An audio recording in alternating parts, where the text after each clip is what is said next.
to redeem loads of airtime, Momo, and other rewards. It's that simple. Just visit the portal, log in, and enjoy. Visit my.enterprisegroup.net.gh or download the Enterprise Advantage app to get started. Enterprise Advantage points, because nothing you do should be pointless. Enterprise, your advantage.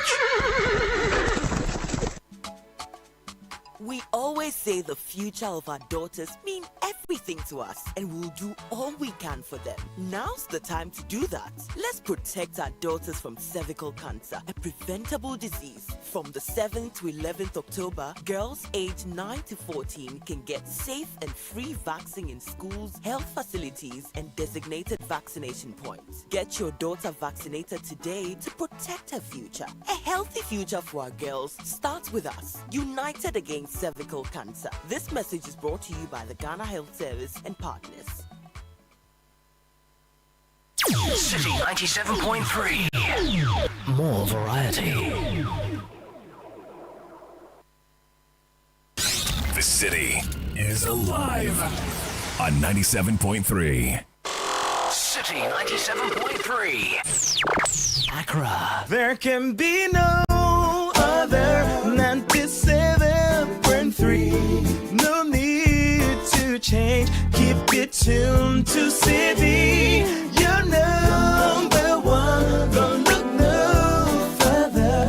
We've got it all covered. Citi FM. Good morning. Good morning. Good morning. Good morning. Good morning. Good morning, my neighbor. Good morning to life. Good morning.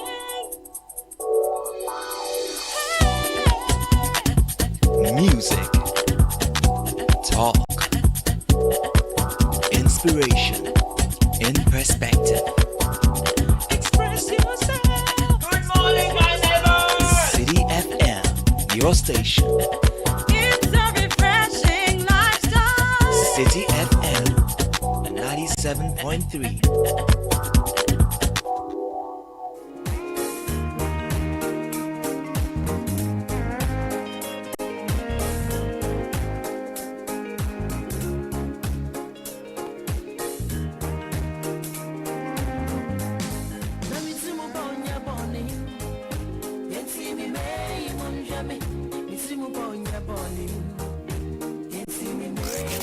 Unleashing the power of relevant radio.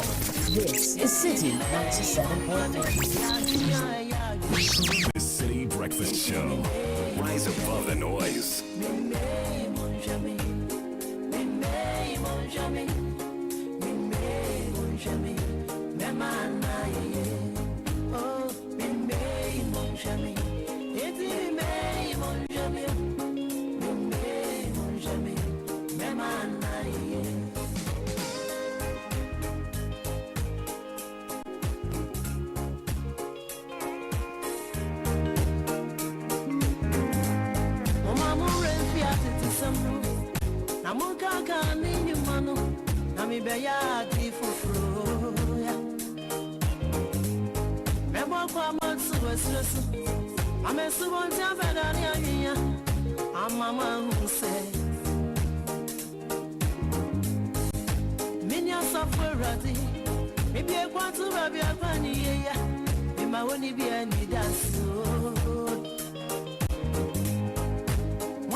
"31 after 6 on a Tuesday morning. Esther Mwakun welcoming us with a powerful melody that reflects the assurance of God to his people.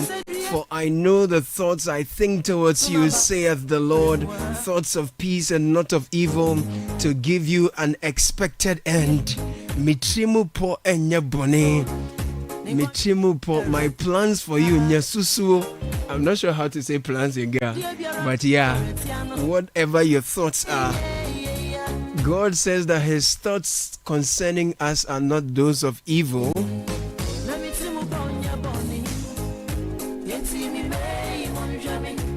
but thoughts of peace, and that will give us an expected end.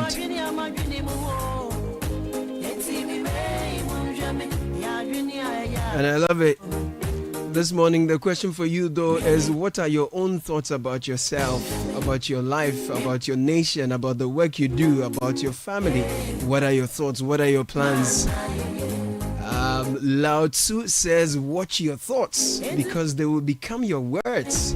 If your thoughts are full of doubt and of fear of ignominious things, they will soon become your words. And those words you will speak, guess what? They will become your actions, because scripture says once again that life and death lies in the power of the tongue. The tongue has the power of life and death, and those who love it will eat its fruits. So you see, from your thoughts, they come to your words, and you soon live the manifestation of your words in your actions. Lao Tzu continues to say that your actions will then become your habits, so your subconscious mind. Whatever your subconscious mind believes, that is the man in the mirror, my friends, and that becomes your character. So what's your character? It will ultimately become your destiny. So if you're looking at a big destiny of yours, start with your thoughts. That's the building block. It manifests into your words, then your words will become your action. So watch your actions, they become your habits.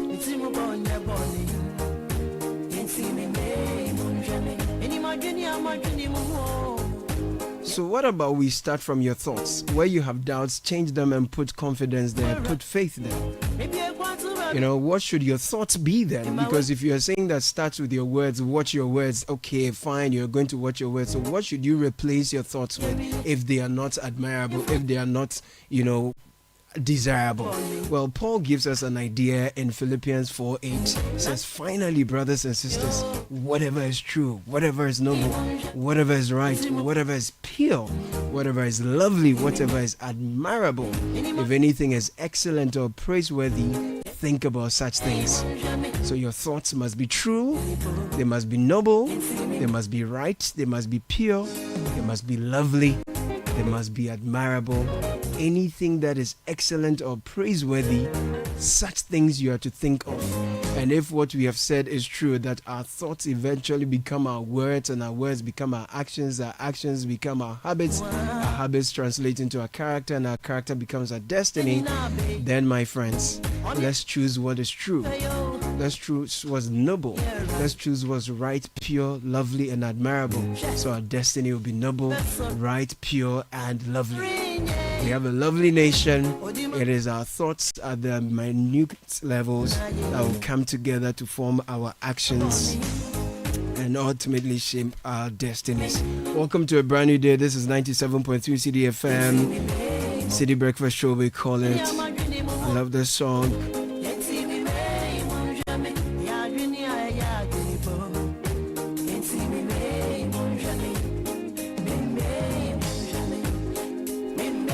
We'll bring you the news review shortly. Francisca Kakafosen is here with me, Caleb Kuda. And the news review is brought to you by Fidelity Bank Sika Boom Reloaded. You'll save 500 Ghana cedis or more, stand a chance to win up to 100,000 Ghana cedis in the grand draw. With every 500 Ghana cedi you deposit, it gives you more chances to win 5,000 Ghana cedis monthly. So visit any Fidelity Bank branch or agent point, deposit in multiples of 500 Ghana cedis and win big.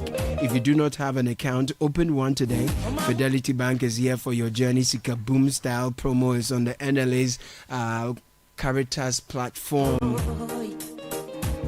So what are your thoughts today? Share them with me. It's an interactive show. 0549 986 996. So much happening in the news. We'll take you straight to the newspapers and online. Richard Della Sky, Francisca Kakaforsing, ladies, gentlemen, It's a good morning. Good morning. There seems to be some green, lemon, something is happening in the green. Yes. Army green. No, you have some. You have traces left of the green. black, which is okay. I'm happy. Yeah, that You have left the black, but that I'm doesn't happy mean that the about it. protest is still not No, very but much in alive. all this, your green is more darker. Yeah. it's Because darker. a little shade of dark, to continue the protest. No, it's getting brighter. You are moving to the brighter side of life. It's good. Gentlemen, I'll start with the Ghanaian Times newspaper, and on the front page. No, Francisco means business. It's okay. On the front page of the Ghanaian Times newspaper, headline stories: Relief at last. Nurses, midwives to receive 10-month salary arrears. And that's according to the health minister. Comes with his picture, Mr. Kwabena Minta Akando. Other stories: Ghana to have female president soon. That's a prediction from President Mahama. Details on page 13. A J. Kojo market fire victims send SOS to government. And also cataract tops blindness causes in Ghana as country struggles to meet surgery targets. That's according to the Ghana Health Services Dr. Afake. Okay, let me take you to the Daily Guide for this morning. The big story says Osea Sibe Giftioware charged over NSA theft. The theft is in inverted commas. Also on the front page this morning, 11 children, 4 others die in Ketekrachi boat disaster. This is heartbreaking. And then also on the front page this morning, a story here that says Kwehunhini goes Kwehunhini goes tough on Galamsey. There's been an update on the number of children who perished in the I think the number is now 16. It's 16 now, yes. Okay, to the Economic Times newspaper, front page stories: IMF reposes strong confidence in Ghana's economy as it concludes fifth review of the $3 billion ECF. Ghana's delegation in the US for IMF World Bank 2025 joint meetings. And also, final one, improving Ghana's economic success. Economists recommend diversification of production base amidst effective policy coordination. The Chronicle says grumble over missing 2 million Ghana cedi Ghana gas cash. It's a mouthful. Also on the front page this morning, $2 million Sky train trial. And Sky has nothing to do with me. Amayao Ekunfis Council withdraws from the case. And then KGL Group congratulates the Ghana Black Stars for qualifying for the World Cup. To the Daybreak newspaper, Ghana loses value for money as project costs surge by 70 billion Ghana cedis. That's the NDPC report. Also, KGL Group congratulates Ghana Black Stars. Mosquito storms Volta region for 3-day thank you tour. And Asiedun Ketia's son, still General Mosquito, his son resigns as MIIF Deputy CEO. Contractor locks Odobing SHS classroom over 14-year-old debt. And I take you to the Metro Lens. MPA investigates some 2.3 million Ghana cedi fuel diversion scandal. Also on the front page this morning, KGL Group hails Black Stars World Cup qualification, and my son not into illegal mining. This is the Chebi NDC chairman firing back. To the Catalyst newspaper, Jakba versus Dami, former AG runs from his own shadow, seeks refuge under res judicata and issue a stupel. Also, 84% of Ghana's hospitals without life-saving oxygen. We don't buy Galamsey gold. That's according to the Gold Board CEO. Health Minister intervenes to save insulting nurse from sanction. Okay. And MPP's dogfight lays bare a party in disarray. That's according to the Catalyst. Also, revenue target missed by 5% despite strong growth. Details on page 10 of the Catalyst newspaper. My final newspaper for this morning is the Hawk newspaper. Okay. Talks about what's happening with the remains of Daddy Lumba. The divorce in a bottle. Lumba's family says Sawas Akpeteshi ended her marriage. This is a very serious matter. Also, the front page this morning, the MPA boss and Mr. Godwin Tamaklo is wearing goatee. You know goatee. That beard, that is goatee. Yeah. Jumaga is wearing goatee. Tamaklo edge speed on 24-hour oil scheme. Okay. And then something here that says that ideas, not cash. Right. A Japan Des MPP's big spender aspirants to debate him. Right, let me take you to citynewsroom.com. The Ghana Citi is here, and it says Citi still Africa's best performing currency in 2025, and this is according to the World Bank. Business confidence rises in August on improved economic outlook. Adjoa Safo didn't betray NPP in speaker election. This is Bagbin speaking.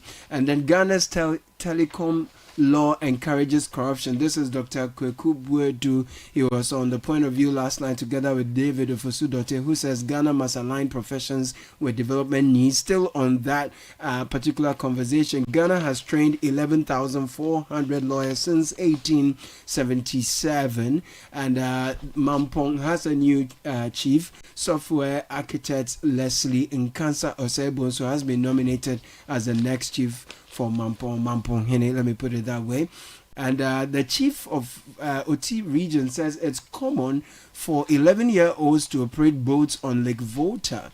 And that's a concern he raised yesterday. And Ghana has lost value for money as project costs are said by 70 billion. This is an NDPC report on the National Service scandal. Gifty Owari Mensah has been charged for stealing over 38 million Ghana cedis. So these are all stories on citynewsroom.com. Ghana needs strategic planning for graduate employment. Ace and Kuma here. Ghana must make critical professions attractive. This is David Ofosudote. And on the SkyTrain trial, Professor Mayor Kumfi's lawyer withdraws legal representation. Ghana will soon have a female president. We read that early. If you go to the High Street Journal this morning, has Ghana's gift lived up to its infrastructure promise? That's the big question here. And I'll take you to my journal 9 quickly before we get into the details. Osei Sibe Gifty Owari charged 653 million Ghana cedi NSA ghost names and fraud scandal.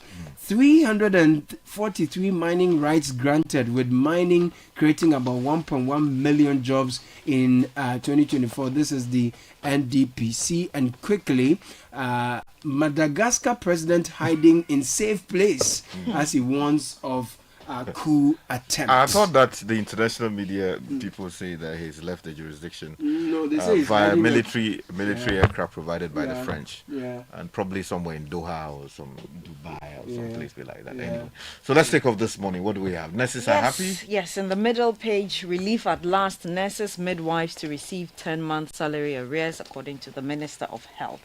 And the story is written by Abigail Ano. It reads, unpaid nurses and midwives who have been working for the past 10 months will begin receiving their salaries from November 1, following financial clearance granted by the Ministry of Finance.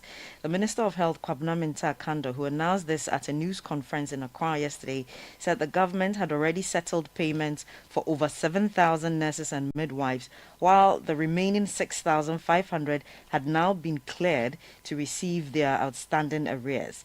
In collaboration with the Ministry of Finance, the Ministry of Health initiated a comprehensive validation and reconciliation exercise to ensure that all affected individuals are captured and paid without delay. Okay. I am happy to announce that clearance has been obtained for payment of all the remaining 6,500, and that processes for these payments start immediately without delay. Okay. The health minister told did you give any timelines yesterday. the money will hit the accounts of the nurses? You have to read the details for that. I don't have that ready. Yeah, that is really fantastic, because that's what we've been calling for. That there has got to be a sense of urgency attached to solving the problem. So let's get it done, people. Payments, he says, starts immediately. Yeah, that's good. So we will be monitoring. Well, I want to stay with health, but move to the story about cataracts. Can I do that? Yeah. Okay. Yeah. I think that came a bit early, where they said a lot of Ghanaians are going blind due to cataract. So there must be a new angle to this. The story says cataract tops blindness causes in Ghana as country struggles to meet surgery targets. Yes. So shall we? Well, go on. I mean, 2 paragraphs. So that's coming from the Ghana Health Service. The Ghana performs only 10% of cataract surgeries required annually, a rate far below the 30% target recommended by the World Health Organization. According to the head of eye care unit at the Ghana Health Service, Dr. Honameto Afake.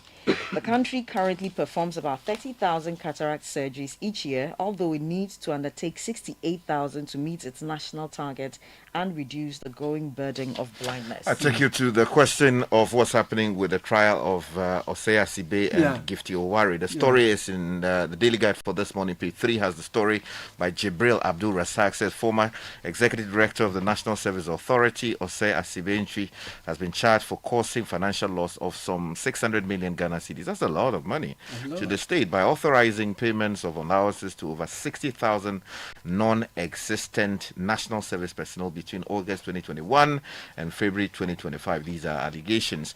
Now, he has also been charged with stealing.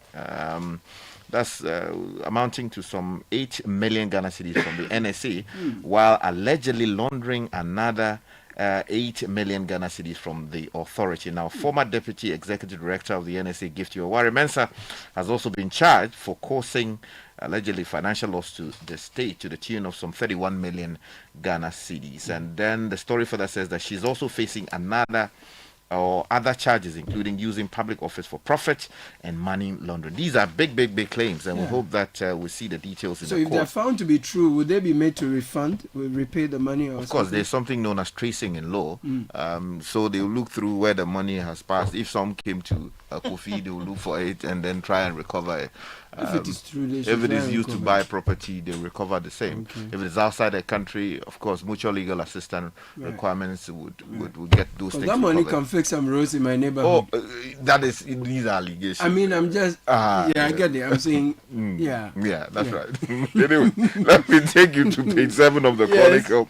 There's another story about money. The Sky Train matter. Benis Besse reports for the Chronicle that the lawyer who is representing the former board chairperson of the Ghana Infrastructure Investment Fund, Professor Christopher Ameyawe Kumfi, has withdrawn his services in a case in which the former chair and the fund's chief executive officer, Solomon Asamoah, are standing trial for allegedly costing some $2 million in financial loss to the state in a transaction to develop an urban sky train system in Accra. Now, the two are facing counts of conspiracy, willfully causing financial loss to the state, and international dissipation of public funds before the High Court.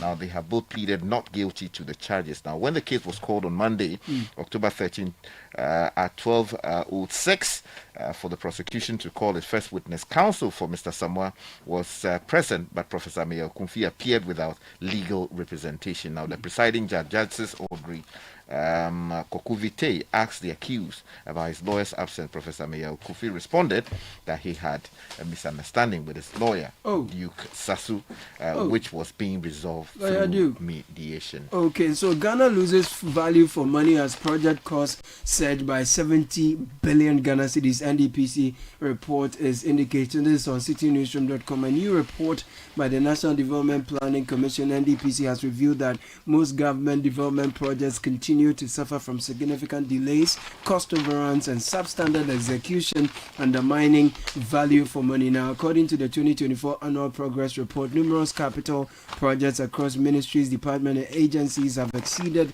their planned completion timelines by several years. The report identifies low GDP growth, high inflation, and exchange rate volatility as key factors contributing to the delays and cost escalation. Now, the NDP found that total contract cost for 17,933 capital projects surged from an initial 434.8 billion to 505.1 billion Ghana cedis, representing a 70.3 billion overrun. Yesterday there was an interesting conversation about whether or not we need more engineers or we need more lawyers, and stories like this tell you certainly that we need more professionals who do their work well, execute it efficiently, so we don't incur more than 70 billion Ghana cedis. Cost overruns and delays. It's just depressing. As we speak, there's another matter of money allegedly missing. Metro Lens says this morning on page 2, NPA investigates some 2.3 million Ghana cedis fuel diversion scandal. Comes with a photograph of the goatee wearing good friend Tamaklo. Says the National Petroleum Authority, NPA, has announced a full-scale investigation into the latest fuel diversion scandal that has rocked the downstream petroleum sector following the interception of 10 trucks loaded with over 540,000 liters of diesel disposal by operatives of the Ghana Revenue Authority and the National Security Secretariat. Now, the operation, valued at approximately 2.3 million Ghana cedis in evaded taxes, has once again exposed systematic weaknesses in Ghana's petroleum distribution chain and triggered fresh questions about regulatory oversight. Now, in response to the revelations, the Chief Executive Officer of the NPA, Mr. Edwige Tamaklo, said the authority was taking the allegations very seriously and had initiated an internal probe into the matter. Now, if you go to the other story, which is also about money,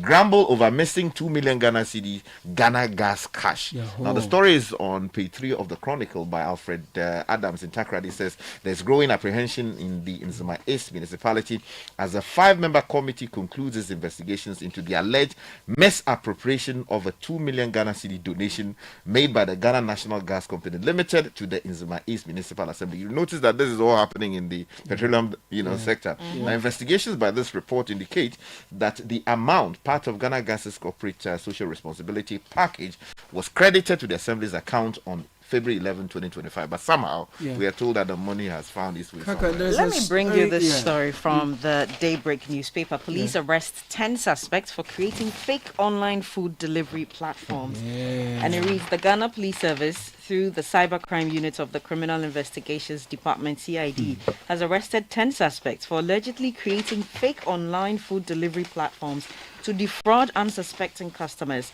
The initial 6 suspects, identified as Wanda Sakwiti, Sedinam Amaglo, Godsway Dunyo, Angela Ablemekbe, Matthew Aheto, and Fafali Amwa, were arrested during a targeted operation conducted on 1st October 2025 at Sogakope. The operation followed sustained intelligence gathering, which led to the arrest of 3 males and 3 females suspected of being behind the fraudulent scheme. Preliminary investigations revealed that the suspects had created fake websites and social media pages impersonating well-known food brands such as Papaya, Pizza Man, KFC, and Mawako. Victims who had placed orders through these fake platforms were directed to make advance payments via mobile money, after which they never received the food they ordered. Further investigations indicated that in some cases, the suspects gained unauthorized access to victims' mobile money wallets and bank accounts under the guise of assisting them with payments and subsequently withdrew their funds. Digital devices believed to have been used in the fraudulent activities were retrieved and undergoing forensic examination. So the police are urging the public or members of the public who may have fallen victim to this fraudulent scheme to report to the nearest police station to assist ongoing investigations, and also a caution for everyone to be on the lookout. I think it's a great intervention from the authorities. They must look into this matter well. And if there are bigger boys behind the alleged perpetrators, all of those people must be found, because these guys cannot be bringing. If you're listening and you're also thinking about going into that business, use those skills for other useful things. There are institutions that are looking for those critical skills. If you're able to sit down to, impersonate accounts and people are able to call you and do that, I think you can channel that into some profitable venture that in the long term you need to punish the people. Guys, who's ready for a female president soon? Female president? Yes. Well, that's according to President Mahama. He's making a prediction there, and the story reads: that singing from Haruna's book, or Haruna is singing from it. President John Dramani Mahama is predicting that a woman will, in the very near future, in quotes, ascend to the presidential throne in Ghana. This is because Ghana has taken decisive steps to mainstream gender across its national development policies, culminating into the historic election of Ghana's first female vice president and the appointment of women to leadership positions in government, the judiciary, the security services, and key national institutions. He said, and I quote, "I'm confident that in the very near future, our women will break the glass ceiling and that a woman will be president of the Republic of Ghana." President Mahama expressed his confidence when he addressed the global leaders meeting on women in Beijing, China on Monday. Well, Haruna said recently that he was hoping that the vice president will rise to the position of president of the Republic. And that's unsettled a few waters within the NBC, because some people are busy gunning for the position, and the president speaking also in that way. People are trying to connect the dots, but it may well mean that that's not what he's actually thinking about. Let me bring you a story from Odobing SHS, because some girls who could be president from that school have a classroom block that has been completed, but the contractor has locked it. So if you don't keep it running, you are likely to keep some female presidents in the future out of. So contractor locks Odobing SHS classroom block over 14-year unpaid debt. So academic activities at Odobing Senior High School in the Sekuma Odobing Brakwa district have come to a standstill after a contractor locked up an 8-unit classroom block over unpaid debt. The contractor Kofi Jansa, chief executive of the Roga Construction Limited, said the school's PTA awarded him the contract in 2010, but has since failed to pay him for the work done. Despite the facility being about 90% complete, the school has reportedly been using it since 2012 without settling the outstanding. So the structure is not even fully complete, but they are using it, and they've not paid him at all. So he's locked it down. Okay, shall we do some Galamsey? Please. Okay. Definitely. Yeah, okay, let me do that quickly before you go to Asiya Dunketia's Volta Regional Tour, right? Yes. Okay, the story is in the Lens newspaper that says, my son is not involved in illegal mining. Right. Isaac Boamadako reports for the Metro Lens that the chairman of the National Democratic Congress, NDC, in the Buakwa South constituency, Alhaji Sanisu Mohammed, has strongly dismissed allegations suggesting that his son is involved in illegal mining activities. Now, in a statement issued on Sunday, Alhaji Sanusi clarified that the allegations were stemmed from a viral video and comments made by the municipal chief executive before a parliamentary select committee are quote and unquote baseless and unfounded. If you want more, go for that statement. But if you go to the Hawk newspaper, there's another story. What's that? This one says revoke licenses lacking environmental safeguards. Okay. Dr. Kadman Mills urges government. The story says Dr. Kadman Atta Mills, a brother of the late President John Evans Atta Mills. For how long are we going to continue to link the man to this? A man who has achieved something in his own right. So let's stop linking him to the former president. It doesn't add anything. Has called on the government to revoke all small-scale mining activities or licenses issued without proper environmental assessment and mitigation plans. That was a news review. I thought Asiya Dunketia is in. Yes. So just quickly, Asiya Dunketia's son resigns as MIF Deputy CEO. That's the Minerals Income and Investment Fund. And also mosquito storms. Well, the paper says more coming soon. They didn't give the details. Mosquito storms Volta region. The national chairman of the NDC, Johnson Asiya Dunketia, will embark on a 3-day tour of the Volta region from Tuesday, October 14 to Friday, October 17. This announcement was contained in a statement issued by the Volta Regional Secretary Bright Kwashi to all constituency chairmen. Right, that was a news review. This is the City Breakfast Show, the city's biggest conversation. Sika boom. Fidelity Bank say save and win. Muntio. Sika boom. Just deposit and begin. Sika every 500 CDs you keep for a month, you get 1 point all at once. More deposits, gets more points in. More points, more cash you feel win. How many points? 1 point every 500 CDs. What if you win? 5,000 CDs monthly. And the grand prize? Hey! 100,000 Ghana CDs. Don't wait. Visit any Fidelity branch or agent nationwide to deposit in multiples of 500 CDs. The more you deposit, the better your chances to win 5,000 CDs monthly and 100,000 CDs in the grand draw. Terms and conditions apply. Win with us. Fidelity Bank, believe with us. This is an NLA approved promo, now running on the Caritas Lottery platform. Oh, jump on now. Go. Gugomi, and what time will you come back where I don't hear the sound of your car? Why you buy new car? No, I don't change my car. It be the same right. It be the fuel way I change. Way one shouts it. Ever since I started using the all-new Excellium Premium Fuel, fortified with 3-in-1 action. Oh, Joe, now my car they run like electric car. No, it's so. This is the type of fuel where they want to. Because now engine they cost. Where they want for way if I buy it, it go protect my engine. And with the small way I buy, I'll go drive, sir. Absolutely. It's like strapping a turbocharger to your engine and giving it a protector. And what they boss my mind self be the 3-in-1 action, no? Excellium they prevent up to 99% of deposit. It be anti-wear, some be anti-corrosion. Won't pay when I open them. Hey, so where can I find this magical fuel? Just head over to any Total Energy service station and your car will thank you. Hey, then make a finish my gobe fast, then rush go Total Energies. My friend, but why your hand my gobe inside? I give you info. Make I feel the gobe too small. Go. Excellium is designed to protect your car engine, decrease fuel consumption, and lower CO2 emissions. Don't say fuel, say Excellium. Choose Excellium, choose quality. The City Breakfast Show. Rise above the noise.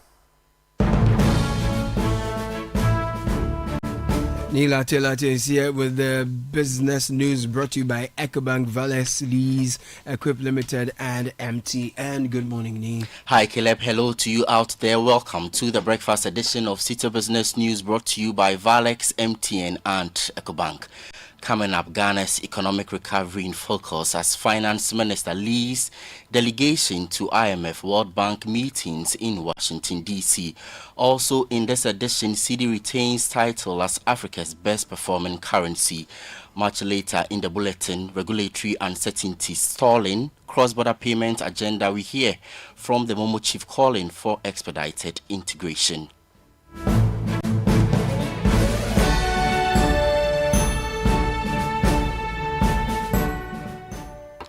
I am Ni Lati. Ghana's economic recovery is in focus as the IMF and World Bank annual meetings open in Washington, D.C. Ghana's delegation, led by Finance Minister Dr. Kasayel Atoforsen and Bank of Ghana Governor Dr. Johnson Isiama, is participating amid renewed optimism about the country's economic outlook. Ghana has secured a staff-level agreement on the fifth review of its 3-year bailout, paving the way for the disbursement of $385 million once approved by the IMF board.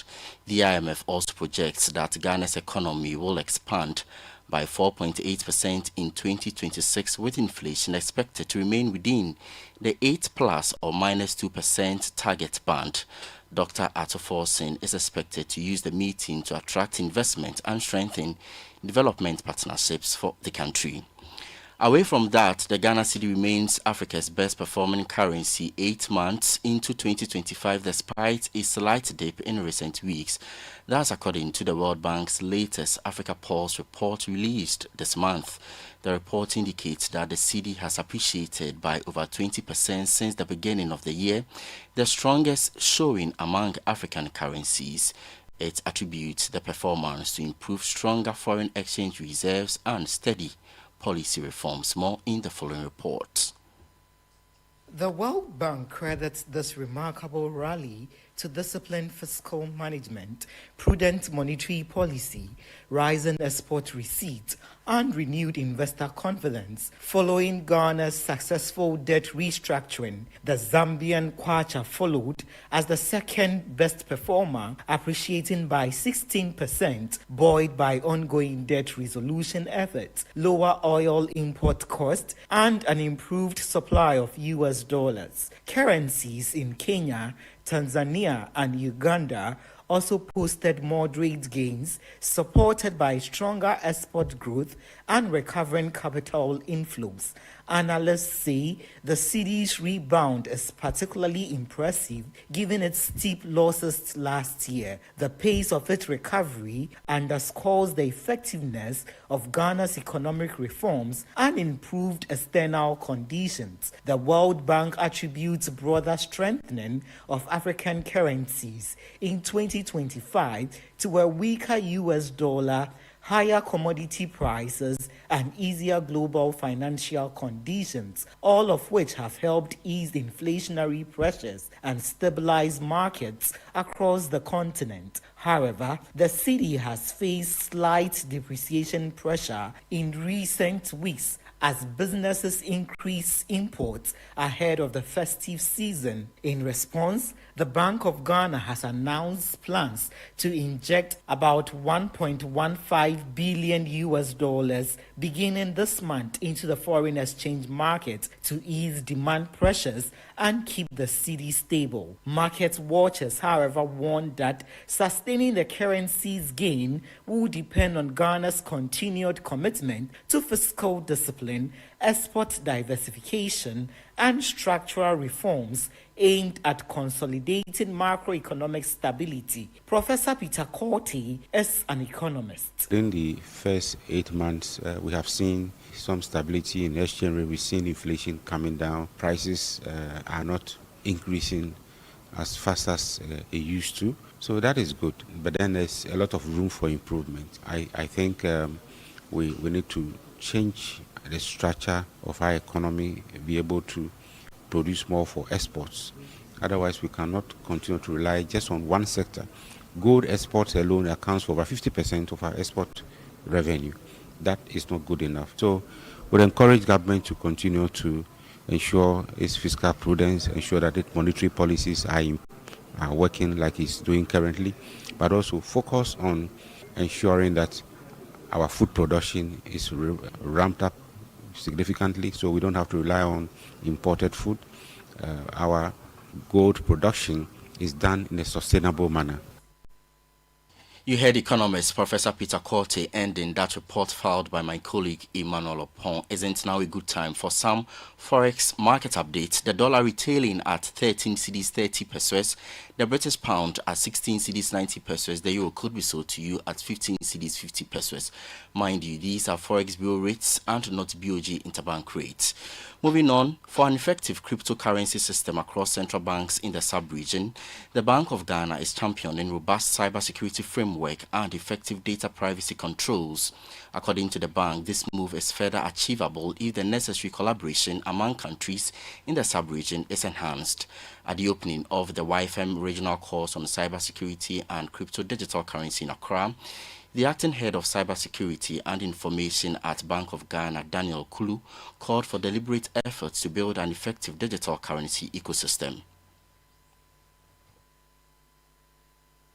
A well-designed digital currency can facilitate faster and cheaper cross-border payments, improve monetary policy transmissions, reduce informal cash economy, strengthen transparency in public financial management, and expand access to digital financial services for rural and underserved populations. However, these benefits are not automatic. The success of a digital currency initiative depends on a robust cybersecurity architecture, legal clarity, effective data privacy safeguards, and robust consumer protection frameworks. A digital currency that is vulnerable to cyber attacks or manipulation could undermine financial stability. You heard the acting head of cyber and information security at the Bank of Ghana, Daniel Kulu. Still in the space because the Bank of Ghana is being urged to embrace fintech innovations rather than view them with caution, especially in the area of cross-border mobile money interoperability, which holds huge potential for financial inclusion and regional trade. Ghana's long-standing ambition for seamless cross-border mobile money transactions remains unfulfilled despite years of discussions and pilot initiatives. Slow progress sector players blame on regulatory bottlenecks and bureaucratic delays, stifling private sector innovation and limiting opportunities for millions of mobile money users across the West African sub-region. Chief Commercial Operations Officer of Mobile Money Limited, Abdul Razak Isaac Ali, has been speaking at a fintech industry forum here in Accra. What I would say to the regulators and the government, if they are listening, is not to be too afraid, right? Sometimes you have to try within a certain limit, but the sandbox allows us to be able to do that, which is another great innovation by the central bank. But they have to, sometimes let innovation move a little bit faster. I mean, the conversation around cross-border, as an example, has stalled for a while. I mean, the government themselves were championing the agenda, but when it comes to actually putting in the regulations and allowing people to move, it's been kind of cat and mouse in a way, right? Where they're not sure whether they want to move or they don't want to move because of certain risks or perceived risks. So that's what I would say. Look, provide an enabling environment and allow innovation, obviously within a controlled space so there's no chaos. Abdul Razak Isaac Ali is Chief Commercial Operations Officer of Mobile Money Limited, speaking at a high-level panel discussion on digital public infrastructure by the Media Foundation for West Africa. Finally, the Ghana Chamber of Construction Industry is asking the government to urgently release outstanding interim payment certificate owed to contractors and consultants across the country. According to the chamber, many contractors are facing severe financial hardship following the government's failure to honor its commitment to clear all arrears by the end of July 2025. Chief Executive Officer of the Chamber, Emmanuel Cherry, in an interview with Citi Business News, said the delay in payment has stalled several road projects and infrastructure projects and threatening jobs in the sector. Our businesses are collapsing.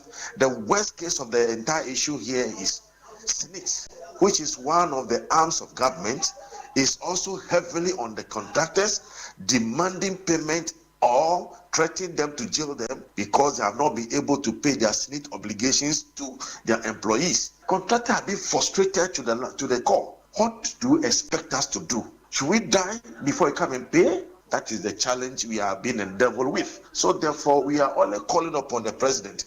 The same call that we made, he came out to promise that July ending he will pay, is the same call we're calling on him that he should remember that he made a promise July ending. July ending has passed. We are in the mid of October. Still no shoe. Emmanuel Cherry is CEO of the Ghana Chamber of Construction Industry. Wrapping up the breakfast edition of Citi Business News. Many thanks indeed for your company. I am Nila Lati. Do have a good business day. If you know these sounds, you didn't just live through the 90s. You lived the experience. Back then, connection took minutes. Today, it takes a blink. You express yourself with memes. You hold video calls across continents. You say hey to an AI who responds, "Hello, Kwame." You order rides, dinner, and dreams all from the palm of your hand. A lot has changed, so have we. For over 3 decades, EcoBank has evolved with you, leading digital banking in Ghana and across 33 African countries, pioneering solutions built around how you live, move, and dream today. From our express points to EcoBank Pay, online banking, and the mobile app, we are where you are. Here for today, ready for tomorrow. Now, that's change, powered by EcoBank. EcoBank, a better way to bank your way. EcoBank, the Pan-African Bank. Announcing Ghana's first unlimited photocopier leasing. Yes, from just 983 Ghana cedis, you can lease a multifunctional photocopier and print unlimited. Yes, unlimited and free paper every month. Guess what? That's not all. Toners, repairs, and maintenance all are free. And oh, I'm not kidding at all. And we cover the whole country. Yes, the whole country. What are you waiting for? Just visit us at www.valexlease.com or call 0244-644048. I repeat, or call 0244-644048. Remember, terms and conditions apply. Valex Lease, affordable document management solutions. Hey, Ruben. Every 2 seconds notification. The Momo keeps on coming. It keeps on coming, eh? Ma, I am the community Momo man now. People send money, and with the Momo app, every payment is done. My transactions are flying. Hey, Adeng. Ma, you didn't know, eh? Over 2 million Ghana cedis is up for grabs in the Stillman Saka promo. Transact more than 100 Ghana cedis with your Momo app, and you could win daily, weekly, and monthly cash prizes, and 100,000 Ghana cedis grand prize. And it's not just payments and money transfers. Bank to wallet transactions, savings, loans, investments, pensions, POS transactions, and Momo transactions from other partner platforms qualify. This promo runs in collaboration with the NLA on the Caritas Lottery platform. Terms and conditions apply. We asked Ghanaian business owners what they want from Old Mutual. I want insurance and pension solutions that will protect my employees. Your business growth is our business. For 180 years, we have partnered with businesses to protect and grow their most valuable assets. From tailored group life assurance protection to affordable pension plans, we've got your business and your employees covered. Contact your broker or call Old Mutual on 0509-551-609 today. Old Mutual, do great things every day.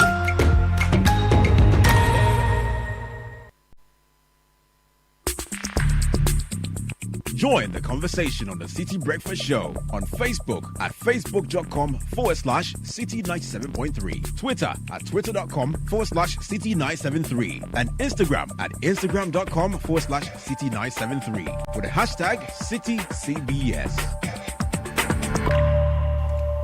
Benjamin Nketia joins us with kickoff And that's brought to you by EcoBank, Valex Lease, and MTN. No, that's brought to you by Shell as well as Lesheho. But the business news was brought to you by EcoBank, Valex Lease, and MTN. EcoBank says that they've been pioneering a range of digital-first banking solutions designed for the way we live today. From the mobile app EcoBank Pay, express points across the country, EcoBank is right where you are. EcoBank is a better way to bank your way. EcoBank is the Pan-African Bank. And then, of course, Valex Lease is drawing your attention. If you're a school, you're an office, you're a print hub, you don't need to buy a photocopier when you can lease and print unlimited. We're introducing the Valex Lease Equip Limited, Ghana's first unlimited photocopier leasing service. From 983 Ghana cedis a month, you can lease a reliable multifunctional photocopier and print unlimited with free paper included, free toners, cartridges, free repairs, free maintenance. Nationwide coverage is what you get. So stop spending big on machines, paper, repairs, and maintenance. Switch to Valex Lease and keep your cash for what matters most. 0244 644 is the number to call. ValexLease.com is the address. Is the website. Remember, customized payment options and packages are available. Valex Lease, affordable document management solutions. And to all the boss ladies out there building your bold businesses one step at a time, MTN sees you and has crafted something amazing for you. It's called the MTN Ejumapa. It's more than a business bundle. It comes with special data and call bundles. Stay connected to your customers, suppliers, and everything that helps your hustle grow. And there is an insurance package to benefit you as well, so that you protect all the hard work you've spent years to build. Dial star 5060 hash. Grab your Jumapa bundle. Let's get to work on your success story. MTN Jumapa, inspiring women in business. So here's where Shell V Power comes in. Shell V Power, if you want your engine to feel confident, protected, and ready to perform. Shell V Power with its Dynaflex technology, specially formulated to clean, protect your engine, giving it that boost it needs. It's designed to remove performance robbing deposits so that your engine performs at its best. So fill up with Shell V Power at a Shell service station near you. Feel performance, feel confidence, feel protection over and over again. Shell, feel the feeling with Shell V Power. Shall go well. The Shell is 15. We've done this with you, our cherished customers. Thank you for trusting us to improve lives across the country. As we celebrate this milestone, we say a heartfelt thank you for your loyalty and support. This anniversary is about you, our customers, our partners, and communities who have made this journey possible. Together, we look forward to the future with confidence, knowing that with a shareholder, lives will improve. So visit any of our branches nationwide, or simply call or WhatsApp Nana on 02700 4799 for any of your financial solutions. A shareholder Ghana, 15 years of improving lives and still counting. Benjamin Nketia is here with kickoff.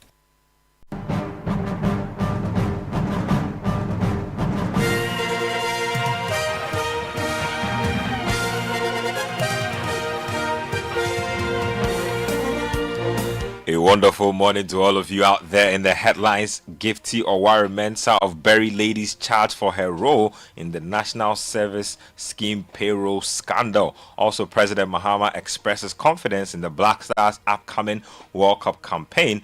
Plus, we have some global football updates for you in this bulletin.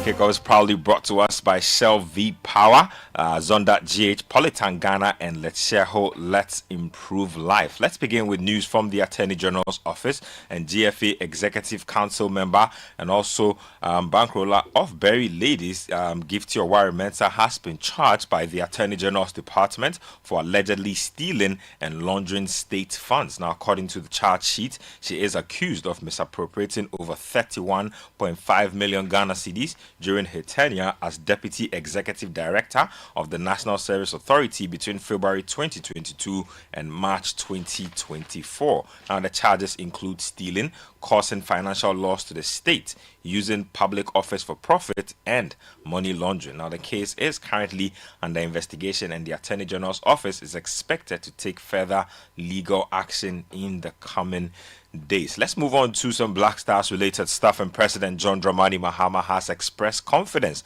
that Ghana can go a step further at next year's FIFA World Cup in the USA, Canada, and Mexico following their qualification in Accra on Sunday night. Now, Ghana's best performance at the global showpiece came at the 2010 World Cup in South Africa, where the Black Stars reached the quarterfinals but have since struggled to replicate that remarkable run.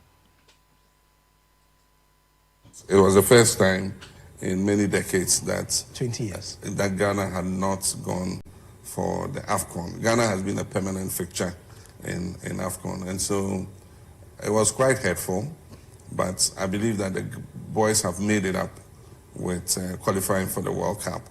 And so we must take it one step further in the competition itself to make Ghana proud. Like you said, we must follow in the footsteps of Morocco to go beyond the semi-final, and probably, who knows, fingers crossed, bring that trophy home to make Ghana proud and make Africa proud. That we must all rally behind the Black Stars. We must support them, to the hilt. Let's not bring any partisan considerations or ethnic considerations. We are one in supporting the Black Stars. The Black Stars is our team. Meanwhile, he's calling for patience with the Black Stars technical team, saying he believes they have what it takes to get the job done. Let us support them. Let's also give the management and technical team some peace. I know that we're 33 million coaches in Ghana, but please, let us keep our coaching to ourselves and let the coaches and the managers handle the team without distracting them. There are sometimes we get so emotional, we start insulting some of the players and all that. And in these days of social media, people can say hurtful things, that will affect the mental health of the players. So please let us refrain from those things and support the Black Stars to the hilt. So you have President John Dramani Mahama speaking to Sporty FM in that interview there. Let's get to some other stuff. And Black Stars Management Committee Chairman Randy Abbey says the team's management setup has the right experience to steer Ghana through the 2026 FIFA World Cup journey. Speaking after Ghana's qualification, he noted that several members of the committee are familiar with the World Cup terrain, which he believes will make this campaign smoother than previous ones. Even for some of my colleagues, they had the opportunity of Qatar, and so there were a lot of learnings. There were some things that we didn't get right. There were things that we learnt, and so there's a lot of experience on board. If you even look at the management committee, you have somebody like Moses Parker, who was part of the 2014 World Cup. So you have varied experiences. Fortunately for us, the unsung hero in all of this, and I will take this opportunity to celebrate him, Mr. Alex Asante. He's still there.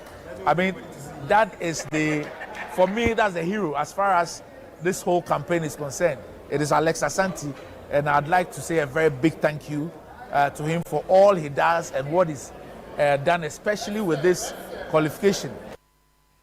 You heard Black Stars Management Committee Chairman Randy Abbey speaking. Let's get to some other news from around the continent. And Cape Verde have become the second smallest nation to reach the World Cup after the Islanders beat Eswatini by 3-0 at home. Now, victory meant the Blue Sharks secured top spots in their qualifying group and a place at the 2026 FIFA World Cup ahead of continental heavyweights Cameroon. So big casualty there. Meanwhile, today, Nigeria are on the cusp of missing out on back-to-back World Cups as they prepare to face neighbors Benin at home. Now they will have to win and hope that South Africa lose against Rwanda, or they have to beat Benin by 4 clear goals to make it into the second-placed playoff round. Benin, on the other hand, could secure their first ever appearance at a World Cup with a victory over Nigeria. When you get to some of the other fixtures, there's Senegal versus Mauritania, there's the DR Congo taking on Sudan, Algeria up against Uganda, and there's also Gabon up against Burundi. When you get to some foreign stuff, newly appointed Luton Town head coach and Arsenal former midfielder Jack Wilshere says it won't be too long before the club returns to the Premier Division. Speaking after his unveiling, Wilshere expressed confidence in his squad, saying that despite suffering 2 consecutive relegations, the team has what it takes to bounce back even stronger. I'm convinced that we have enough to get out of this division. I think, of course, when you've been in the Premier League not so long ago, you know, we want to speak about that, and we want to know. Like, the beautiful thing here as well is the squad. There's players who've been on that journey and they felt it and they know what it actually is. So, listen, I need to understand all of the good stuff that was happening here and what that was, and it might have been lost a little bit along the way, which naturally can happen when you get relegated twice, which is obviously disappointing. But I need to capture that and try and add my own style to it, and try and get us back to competing where we should be.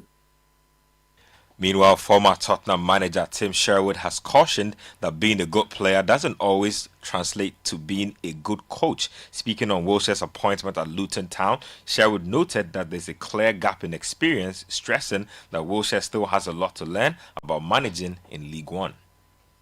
I just feel that it's all down to the objectives of the owners of the leadership group there and what they expect from him. And I would suggest the team 2 years ago was in the Premier League. They want playoffs minimum this season, playoffs for Luton and Jack. And he must have looked at the squad and feels like he could achieve that. He took Chris Powell in, a very experienced coach, who were helping along the way. But the only reason that I'm sceptical about it, Richie Wellens and Jack Wilshere, is chalk and cheese. We're talking about a man who's lived the whole life in League One, in Richie, who knows it upside down, inside out, and Jack, his first managerial appearance. So did they know what they were looking for? Former Spurs boss Tim Sherwood with some pretty controversial comments there, bringing an end to this morning's edition of Kickoff, which has been proudly brought to us by Shell V Power, Zonda GH, Politan Ghana, and Let's Share Whole, Let's Improve Life. I am Benjamin Nketia, the small sports at citysportsonline.com.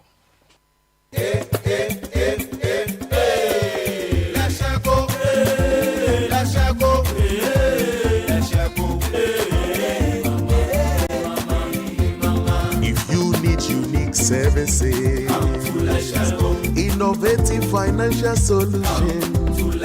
We deliver on our promise, cause we are number one.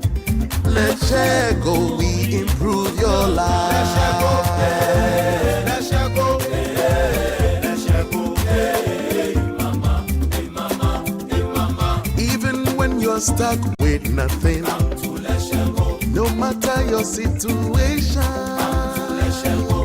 let's share go, we improve your life. Let's share go, hey, let's share go, hey, let's share go, hey mama, hey mama, hey mama. Let's share go, we improve your life. Do you ever wonder how your car's engine is doing as you drive? Not often. Does it feel confident and protected, or is it tired and struggling? I have a busy schedule, so I leave matters of my engine to Shell V Power. With Shell V Power, you can feel confident because it is the best ever fuel designed for performance and efficiency. Shell V Power removes performance-robbing deposits, so you can feel protected.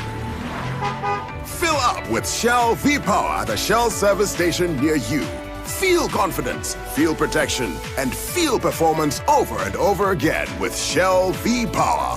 Fuel the feeling with Shell V Power. Go well. This is the City Breakfast Show, the city's biggest conversation.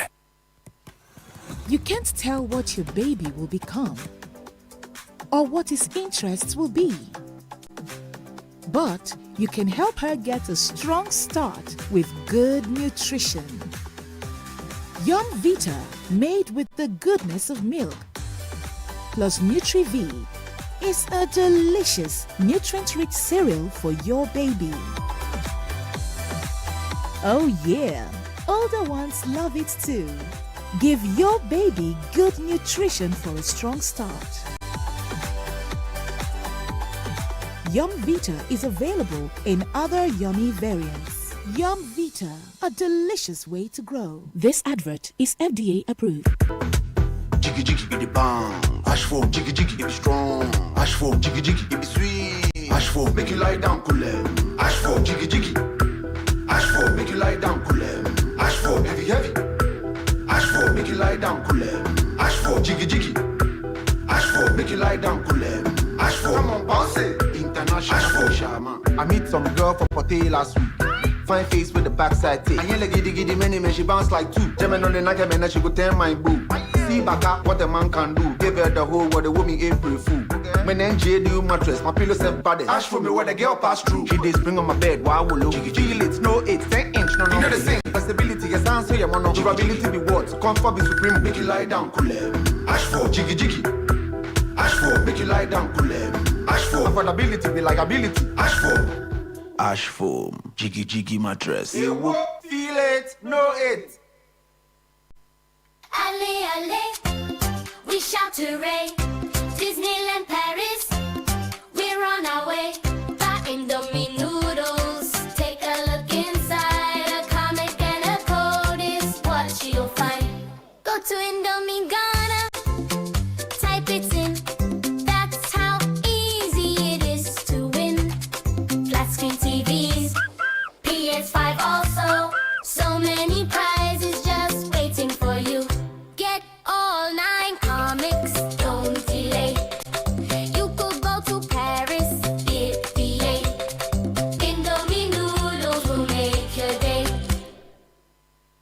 Dear business owner, congrats on not giving up on your business. You deserve a medal, and your business deserves to be taken to the next level. In fact, it's about time you run a Zenith Bank SME account so you and your business can enjoy the perks of the Zenith SME business card. Oga and Oga Madam status.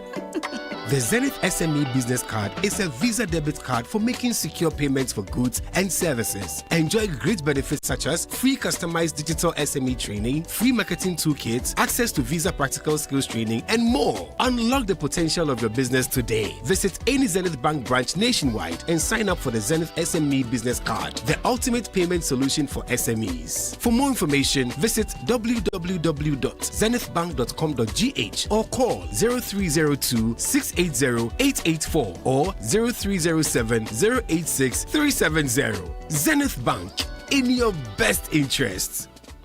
When malaria strikes, it doesn't just make you sick. It takes your sleep, your peace, your time. Work on hold, missed deadlines, your home turned upside down. Fight back fast and strong with Vegatem, Artemether and lumenfantrine combination that is tough against malaria. Sealed in durable alu-alu package, each tablet stays effective to the last dose. Vegatem now day, malaria don't finish oh. Get back to work, back to health and strength, back to living life with Vegatem. Vegatem, tough on malaria, easy on you. Imported and distributed by Panacea Pharmacy Limited. Contact 059-380-2668 or 0274-182-917 for bulk purchases. Always test for malaria before treatment. This advert is FDA approved. Whether you're buying water from your favorite spots in Osu, shopping online for the latest styles, or booking your next getaway to Dubai, MasterCard gives you the freedom to pay your way. Insert, tap, swipe, click. So many options, yet so easy. With layers of security protecting every payment, your money stays safe. From Trotro to travel, MasterCard connects you to the life you've earned and the one you dream of. Ask your bank for a MasterCard today. MasterCard. Safe, convenient, priceless. Join the conversation on the Citi Breakfast Show on Facebook at facebook.com/Citi97.3, Twitter at twitter.com/Citi973, and Instagram at instagram.com/Citi973 with the hashtag CitiCBS.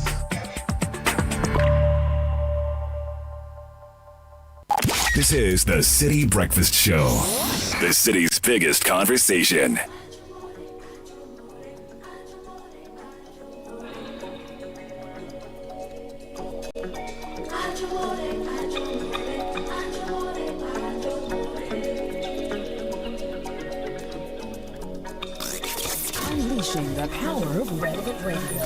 This is City 97.3. The City Breakfast Show.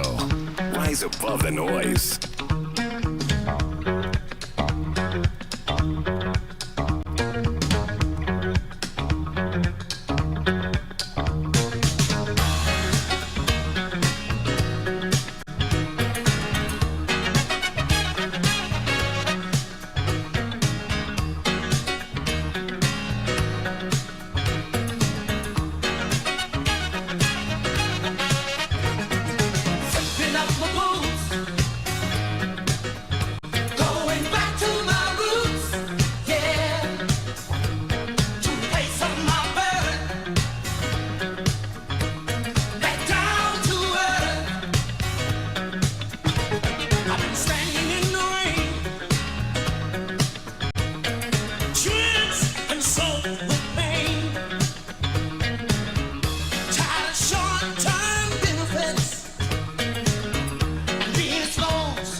.37, Bernard Avle here with the gang.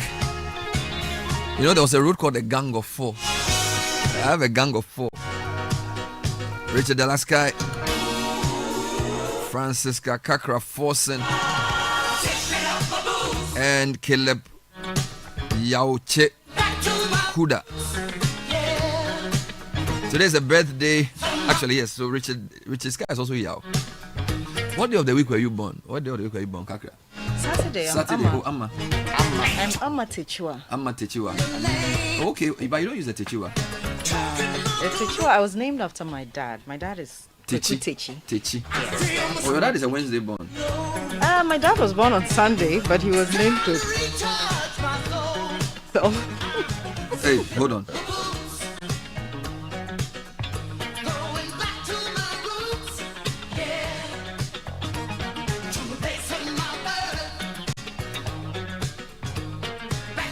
All right, so we're wishing a few people happy birthday. My very good friend Dela Gajanku, and a lot of people are sending requests. Yeah. Your sister Fafa Boateng is wishing you a happy birthday. Members of the Visit Volta Fair group wishing you a happy birthday. Dela is an amazing guy. He's the Volta Regional chairperson of the AGI, and he's completely committed to the development of the region. And this November and December, they are bringing many investors together to promote tourism, ICT, and agribusiness in the Volta region. And Dela is at the heart of that. So I would like to wish my very good friend Dela Gajanku a happy birthday.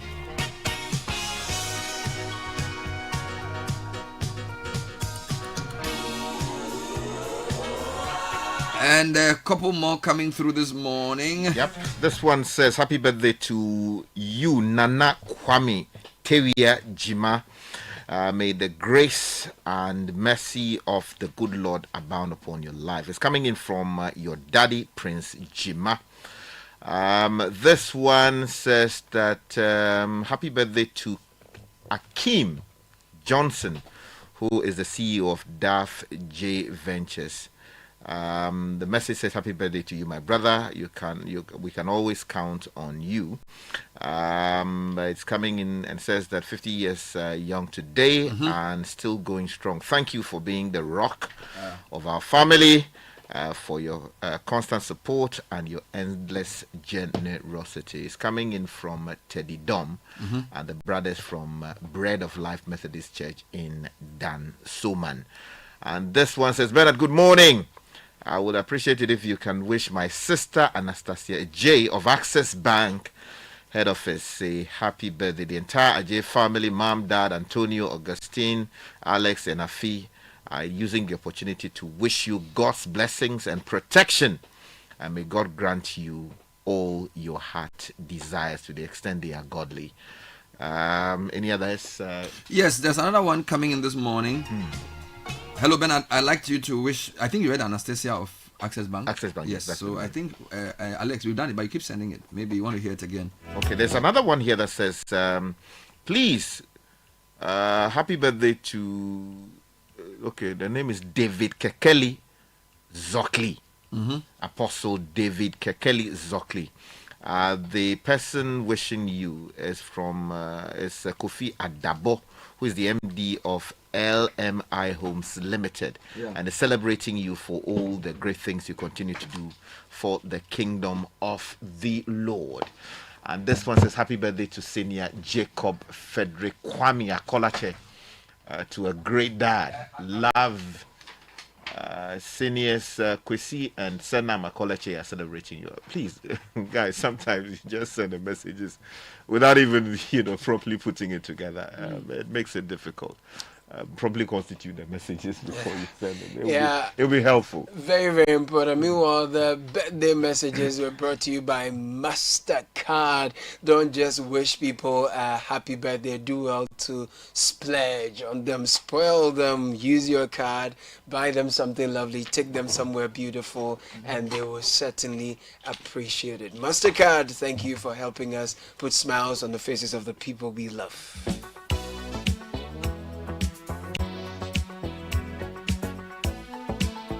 Lots of things to talk about this morning, but Vita infant cereal with milk is making feeding time for babies 6 months and above very easy. With 3 delicious flavors, rice, sweetened maize, and wheat, baby gets a variety of cereals. Vita infant cereal is enriched with Nutri-V, which contains 16 essential vitamins and minerals, including zinc, iron, and calcium. Add only previously boiled water, stay and experience the joy of feeding baby. Vita, good nutrition for a strong start.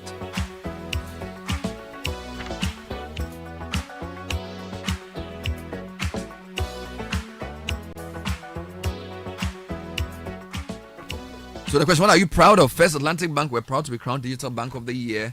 Not once, but twice, back to back. This isn't just a fancy title, a celebration of our commitment and relentless drive to give you the ultimate convenience in digital banking. So you can do that through our mobile app, internet banking, or USSD, or any of our seamless platforms. It's safe, fast, and secure. By the way, what does USSD stand for? Don't check Google, say it from your head. Digital Bank of the Year twice in a row is First Atlantic Bank. Sky, what is USSD? USSD. It's some universal song, I forgot. Universal something. Unstructured something. No. You see, without Google, we don't do anything.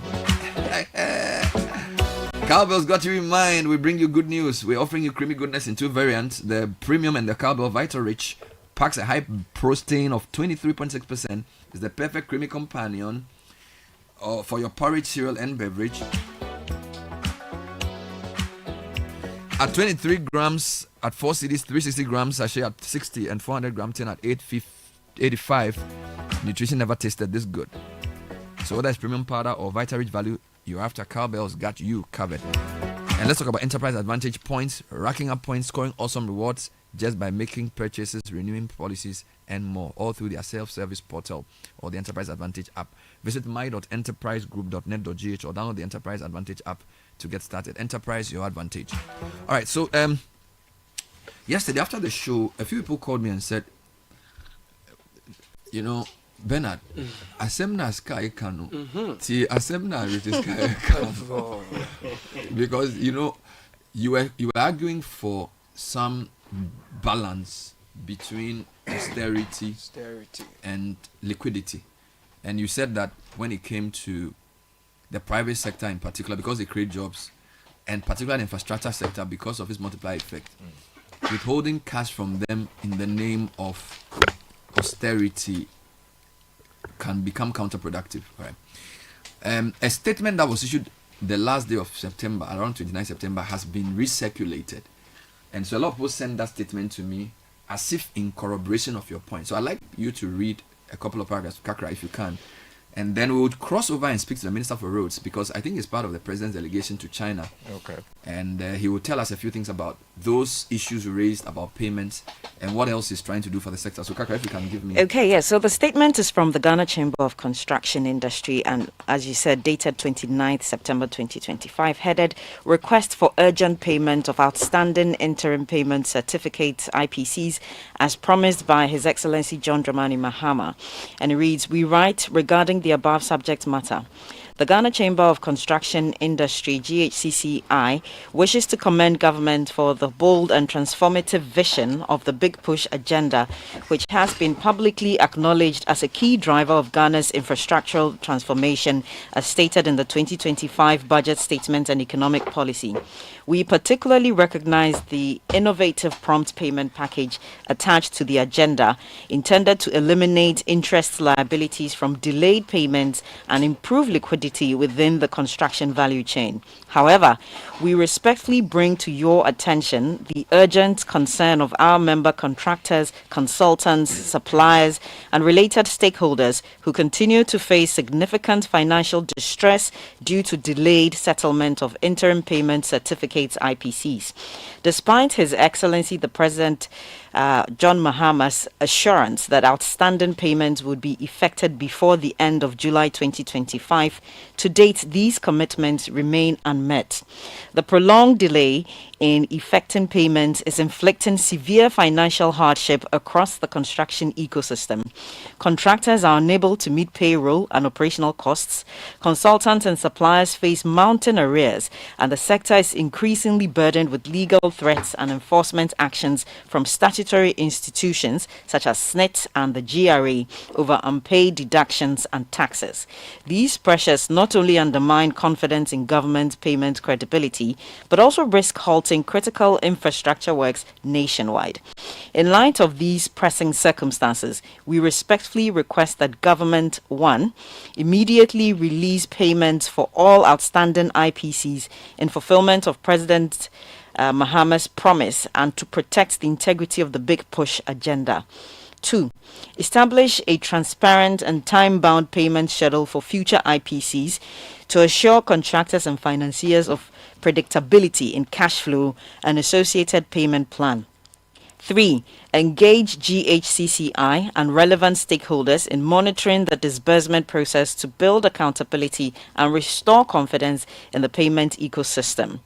Honorable Minister, the Chamber strongly believes that prompt action in this regard will safeguard thousands of jobs, sustain ongoing infrastructure works, and uphold the trust between government and private sector actors driving the nation's development agenda. We trust that government will treat this matter with the urgency it deserves to safeguard the livelihoods of thousands of workers and sustain the momentum of Ghana's infrastructure development. Please accept the assurances of our highest consideration. And this is signed by Emmanuel A. Cherry. He's the Chief Executive Officer of Ghana Chamber of Construction Industry, addressed to Kwame Govins Abuja, the Minister for Roads and Highways. Sky, do you think it's fair for this to be addressed to the Roads Minister, not the Finance Ministry? Because I think the discussion we had yesterday, of course this statement predates that, the discussion was quite clear that there's a government spending issue which is Finance Ministry function. Yeah. And when we looked at the capex, for example, 22 billion was budgeted, and at the time only 10 had been spent. And we are told that the 6.6 billion was domestic under the Big Push. All right, so of course Emmanuel Cherry's minister is the roads minister because he's a road construction person, but is this well directed? Yeah, I mean, in terms of, if you look at the organogram, and for that matter also how the institutional arrangements are made, the appropriate ministry to receive this is the minister or the ministry responsible for roads, because that's their ministry. He then will take it up and when necessary draw the attention of the Minister of Finance to the concerns being raised by the contractors, and where it requires cabinet input so that cabinet memo, is raised for it to be discussed at cabinet level, and instructions given at that level to the Minister for Finance. That also would be done. So I don't find anything particularly untoward with the letter being written and sent. So to their sector minister. So quite interesting that this was 29 September. So that's like a couple of weeks ago. Yeah. Just like 2 weeks but ago. It started surfacing on my timeline yesterday. Yeah. So I was wondering why. I don't know whether it was because of the topic we discussed, and therefore it's brought it back. Yeah, I mean, Bernard, you know that as I was saying yesterday, a lot of people. All right, so the minister is on. So let's see if we can respond to this. So Honorable Govins Abuja is joining us from China, I believe he is. Good morning. Good morning, Bernard, and your panelists. Thank you. I believe you've seen the letter written and signed by the Ghana Chamber of Construction Industry addressed to you. And what is your response to that? First of all, thank you very much for the opportunity. And I must say that you have a team here also in Beijing participating in Global Leadership Conference currently going on. As I speak to you, the President is about to address the Presidential Investment Forum, which is bringing together over 600 investors, Chinese investors, some of who are already working in Ghana, and others who are interested in coming to Ghana to invest and create jobs that we need for our young people. With regards to the letter, I am very much aware of the organization you're talking about. They are people I know for a long time. The last time I had an official communication with them would have been 29th September when they wrote basically asking about when they will be paid. So if you're talking about the letter dated in the September 29th, then yes, I know about that. So what was your response to them then when you met them? Well, when I met them, I made them aware of the situation in which we are. A situation where at the time of transition, government, the previous government told us the bill unpaid, the contracts executed and unpaid for, our GOG was 21 billion Ghana cedi. Today, I know that is far more than that. The road fund indebtedness, they told that was 5.1 billion. Today, I'm told it's over 8 billion and over 120 billion cedis worth of project awarded, some of which didn't even have commencement certificate, i.e., they didn't even have any idea how the contractors were going to work. And so, indeed, some of the contractors never even turned up on site since 2022 when the contracts were awarded. And then we assured them that government was going to work hard to make sure that we make payment to these projects duly executed. Since then, the finance minister has been to Parliament to present the 2025 budget statement, and it put in that statement a commitment to spend a certain amount of money to retire what we call arrears. In fact, it is part of that arrears that led to the payment of over 800 million Ghana cedi towards the Ofankor abandoned project. And today, God willing, we have seen the contractor back on site and working. That contractor was off-site at the time our colleague MPP was in power. We have fully paid every penny that we owe that contractor, and that contractor is actively working. And I want to commend the contractor and the consultants working on that. Hopefully, we'll complete that project in a few months' time for the use of the public. As of Friday as well, the finance minister has also started the payment of, in total, about 5 billion Ghana cedi to contractors out of the over 21 billion. The process was that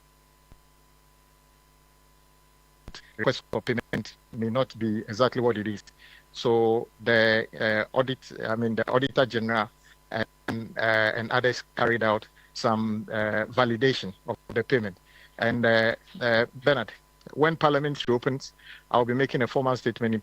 I'll tell you the outcome, because indeed, if we had rushed to pay would have thrown away part of your money, because during the validation, it turns out that some of the certificates that, or the amounts that we were told we owe, is not exactly so.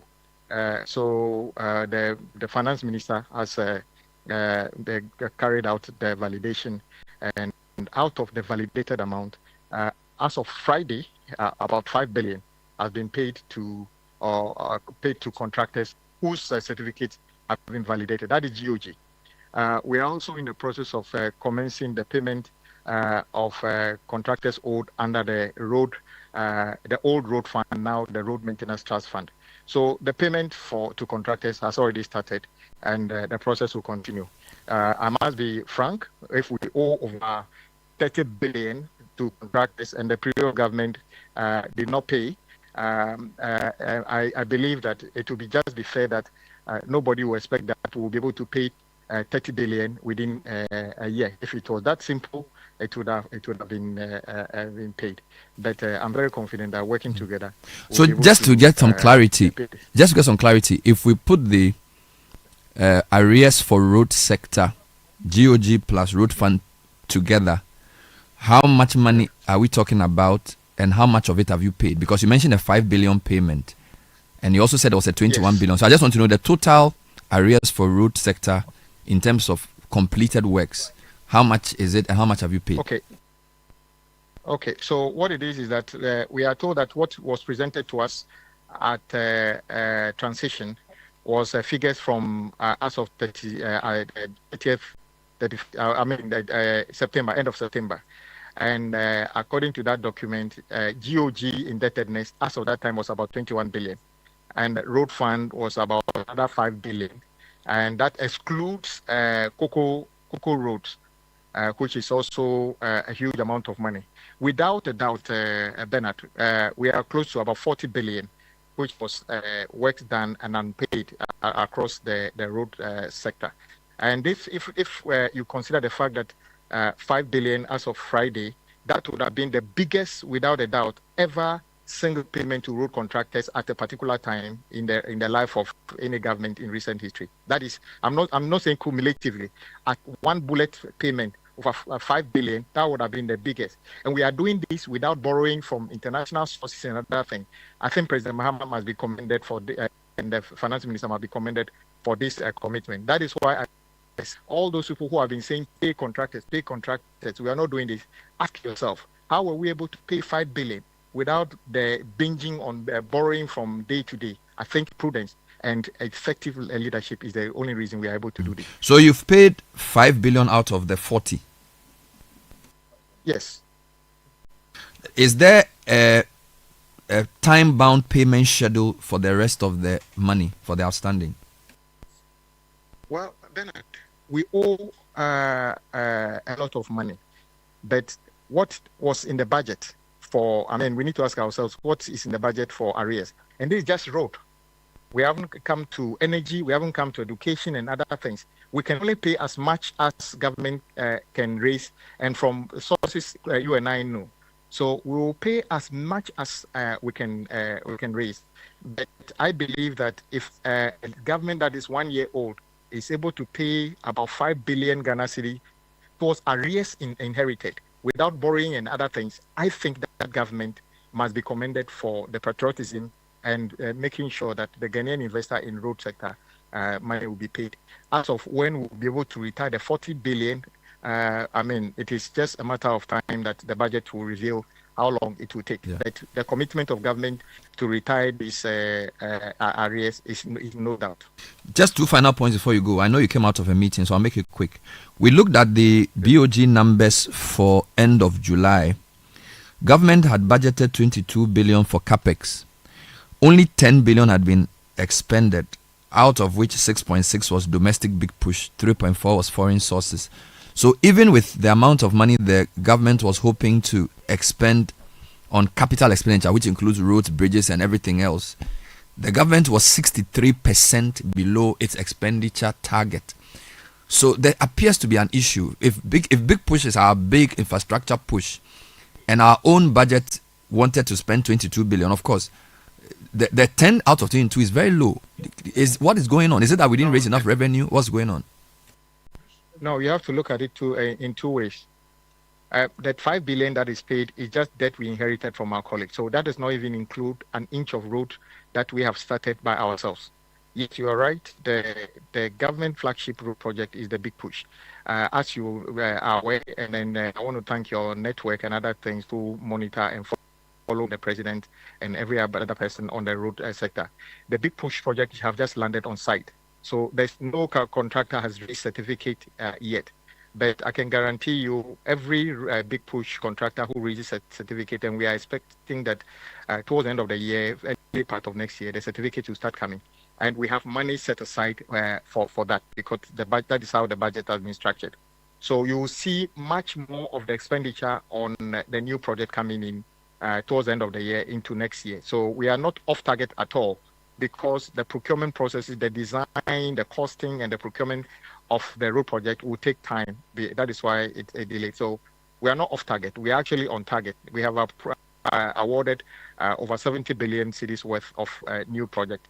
And at the same time, I just remind people, we have continued many abandoned road projects.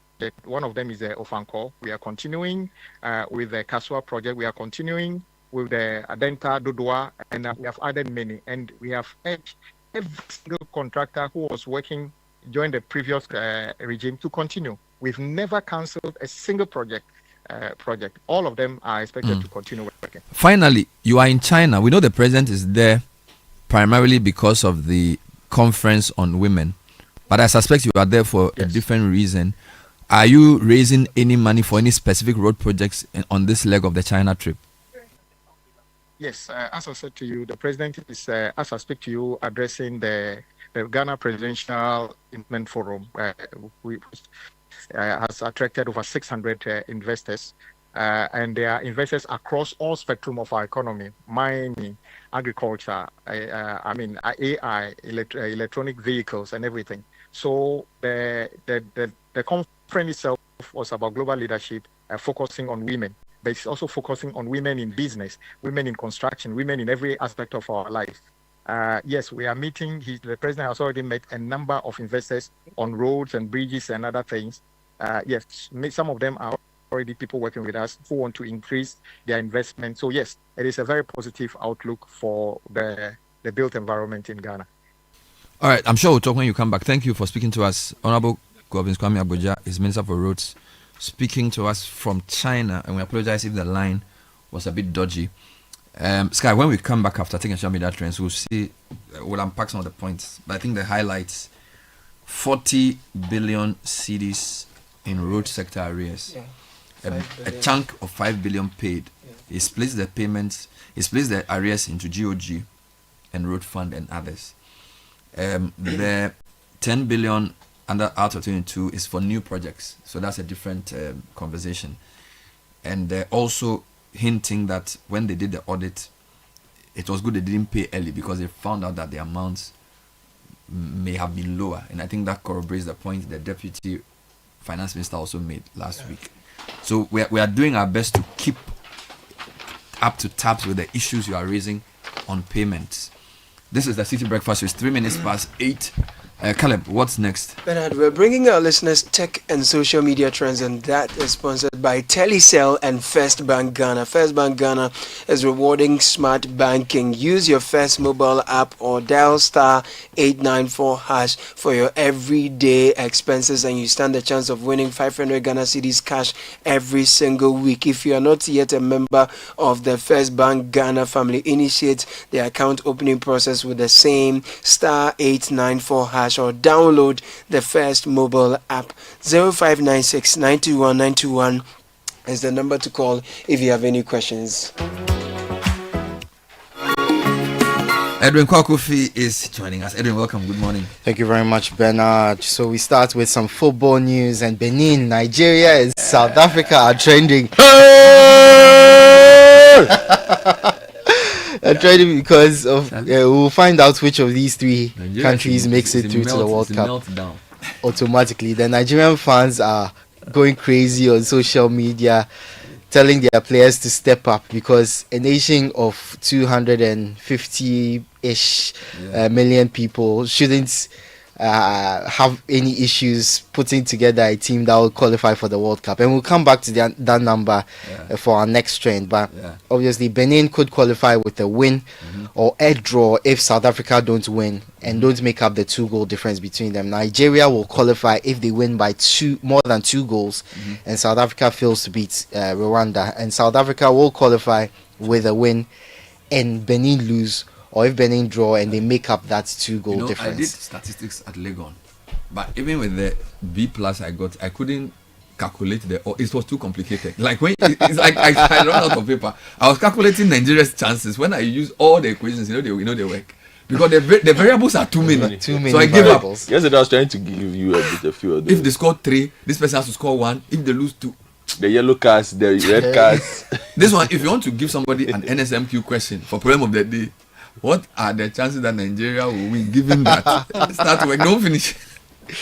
So we're back to the population numbers, which are significant because Cape Verde have qualified for the World Cup. They are the second smallest nation ever to qualify for the finals because they have a population, and I saw recent estimates, I don't know if it's been confirmed, but 590,000 people in that country. Where is Cape Verde?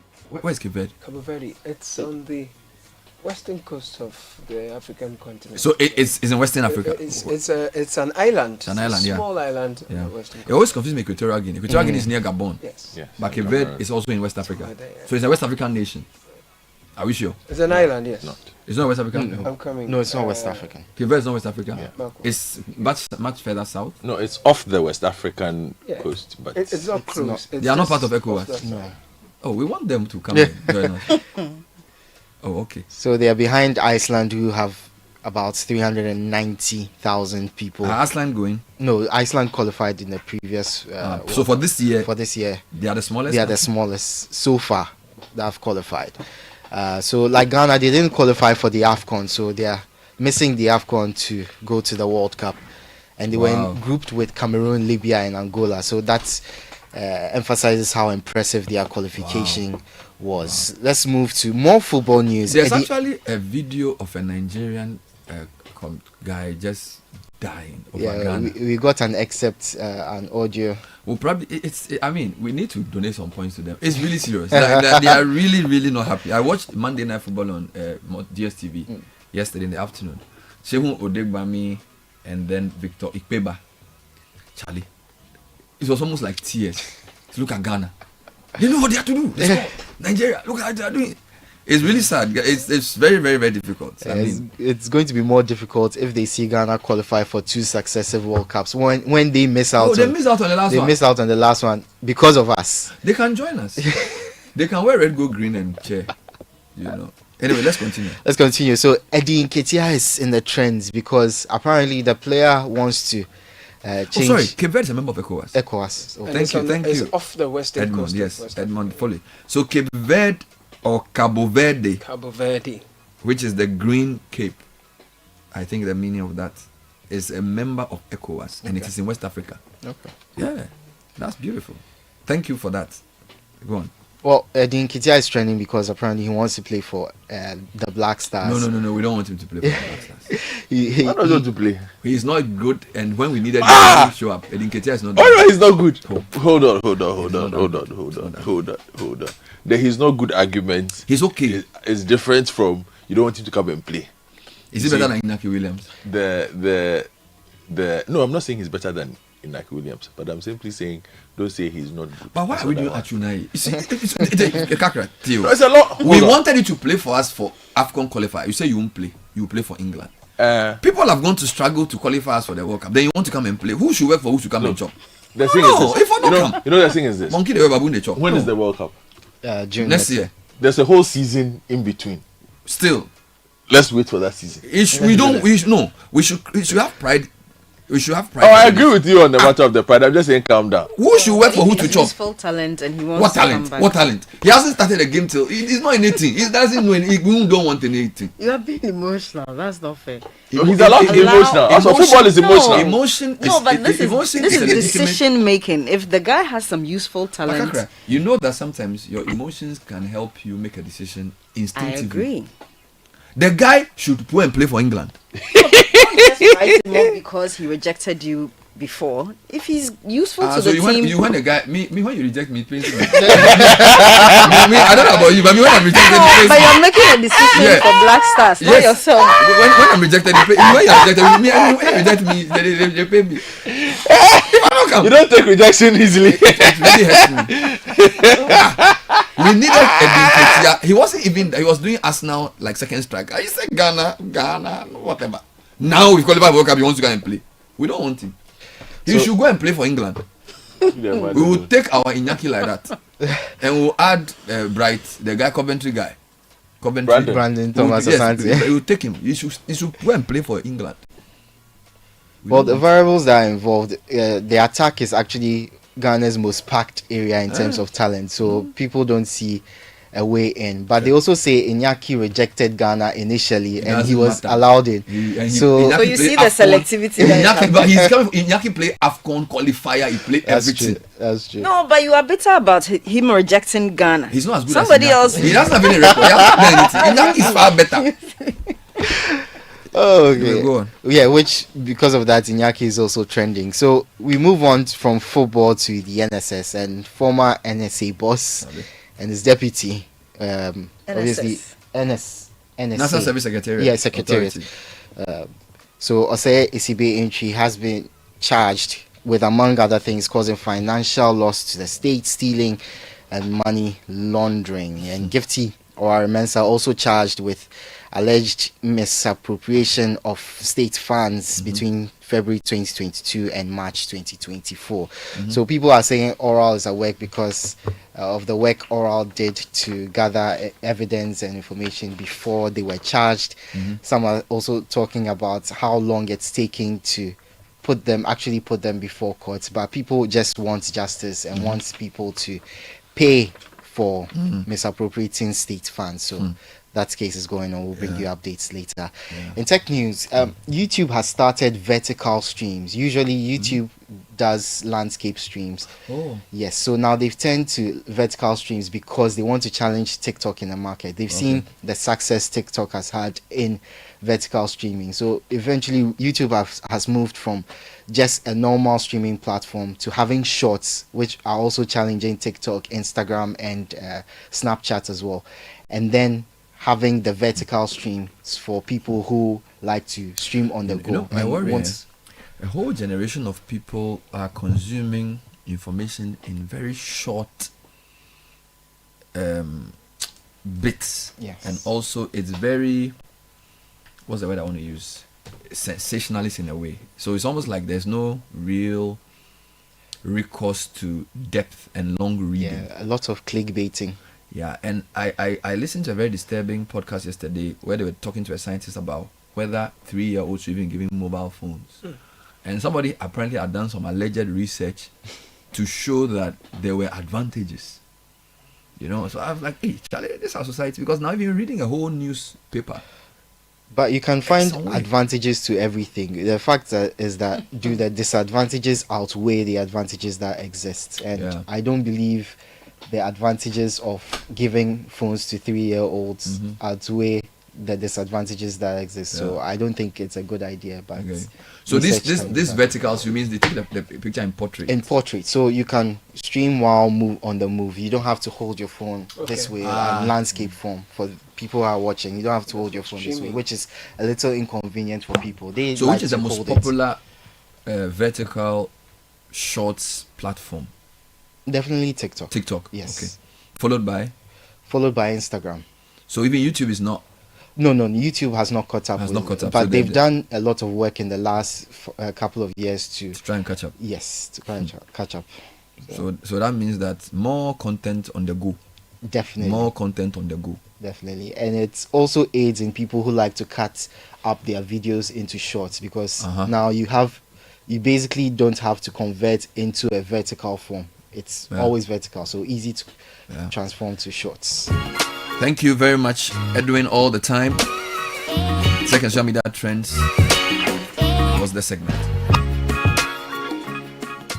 Auntie T, abeg, fix me gobetete Ghana. No gari, no oil, no plantain, just beans then eggs. Hey, brah, that be dangerous combination, no? Problem no day. I fit handle am. For Telecel, we the Bob say everybody gets what they like. That be why Made For Me bundles day. Based on your usage, you fit get your own data and call packages. Fala! Made For Me bundles like the way you the want them. That *530# then buy Made For Me bundles today. Telecel, connecting energies. You're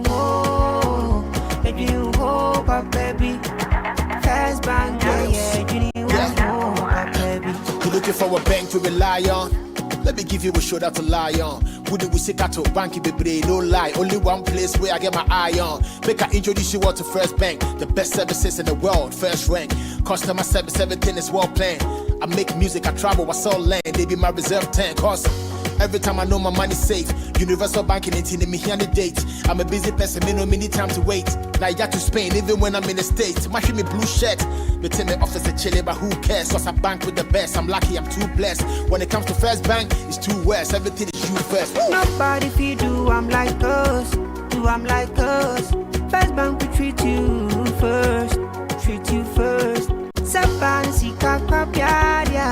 Think about you first. Think about you first. You first. First Bank.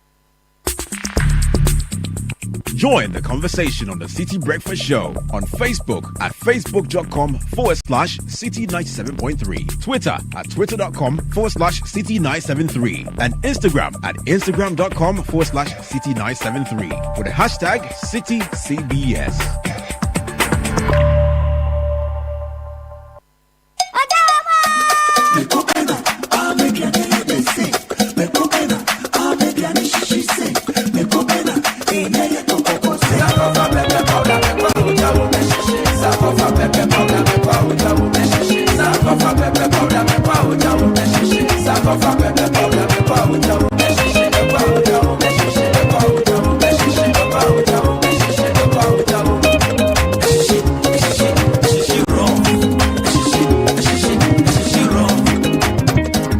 Abochuki babi de unya sankofa pepper soup where you know pepper sankofa sankofa pepper powder sheshe raw sankofa pepper powder me powder sankofa pepper powder me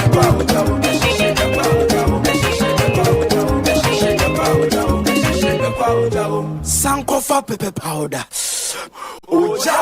FDA aji ejade nkrato yatum.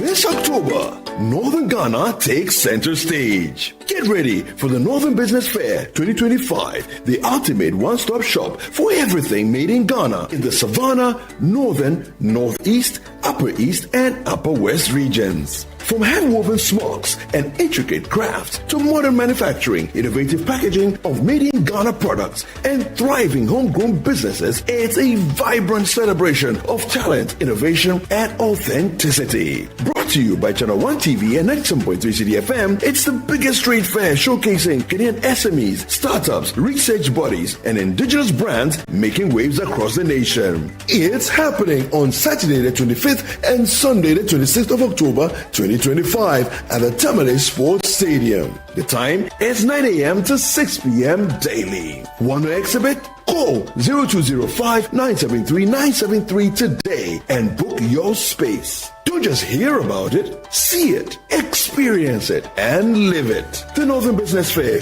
your market, your connections, your growth. The Northern Business Fair 2025 is powered by Channel 1 TV and 97.3 Citi FM and is proudly sponsored by EcoBank, Side Hustle, the Ghana Enterprises Agency, and the Ghana Export Promotion Authority.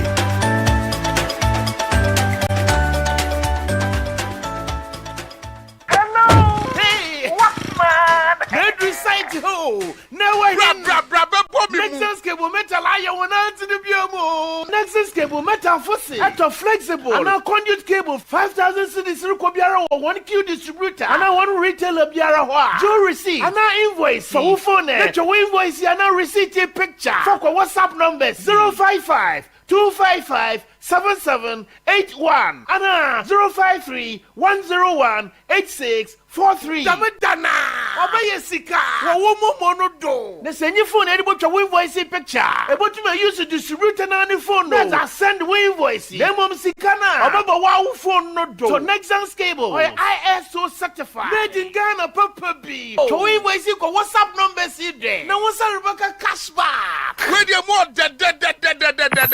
Nexans cable metal. Electricity no get leg. It be Nexans cable metal cable the carrier. Jenny, our operations are too complex to be managed on spreadsheets. We need real-time control. Exactly.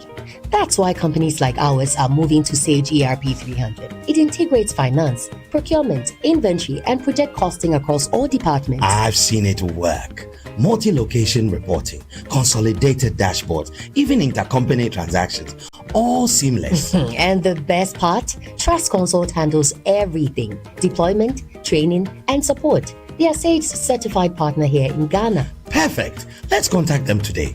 0302 246 875 or 0244 965 119. Visit their office in Kokomlemle or the website trustconsultlimited.org. Sage ERP 300. Built for growth, trusted by enterprise. Channel One TV has a way of telling their stories. Stories that empower change. Capturing the trending issues, delving into our communities, getting out the voices that matter. Almost 13 to 16 people were under the ground and it collapsed on them. Yesterday we were able to make it and remove 8 of them and 4 were dead. Channel One Newsroom, CNR, brings you an exhaustive coverage of the day's news. 8 p.m. and 11 p.m. every night. Don't mine in forest reserves. And always when you've created a mess, clean it up. The laws are there. So it's not that we need more laws. It is just that we need more enforcement. Channel One Newsroom captures the exact news temperature of the nation. From the northern, western, eastern, and southern parts of Ghana, Channel One Newsroom, CNR's got you covered. Let's speak to the core issues in terms of how we can prevent professionals who have been given the mandate to teach our children, and for this matter, the old children's standard of care, and how they can live up to expectation. 8 p.m. and 11 p.m. every night. How can somebody wake and you tell the person I appreciate you for 10 good months? I can't stand it. I'm owing rent. What should I do to be able to pay my rent? I don't understand. They should pay us. Enough is enough. CNR, telling your stories, empowering change. Catch CNR on Channel One TV at 8 p.m. and 11 p.m. every night.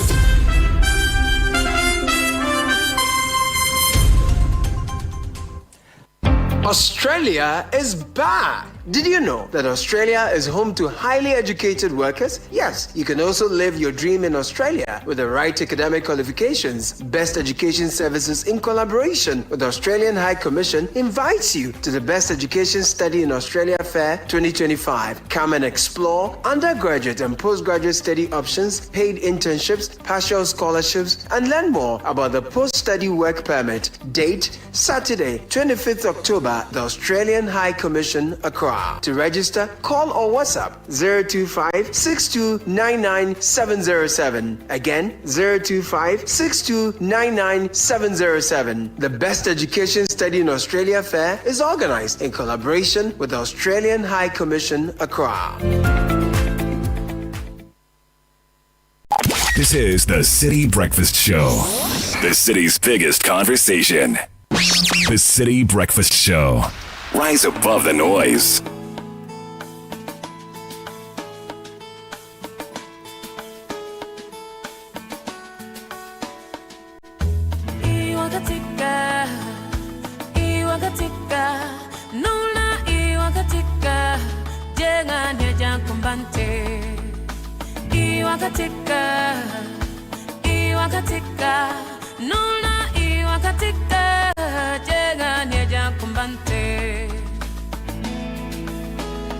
Damulena, Nijan Kumbante, Damulena, Nijan Kunyerete, Damulena, Nijan Kumbante, Nijan Kumbante, Jawayala, Tiela.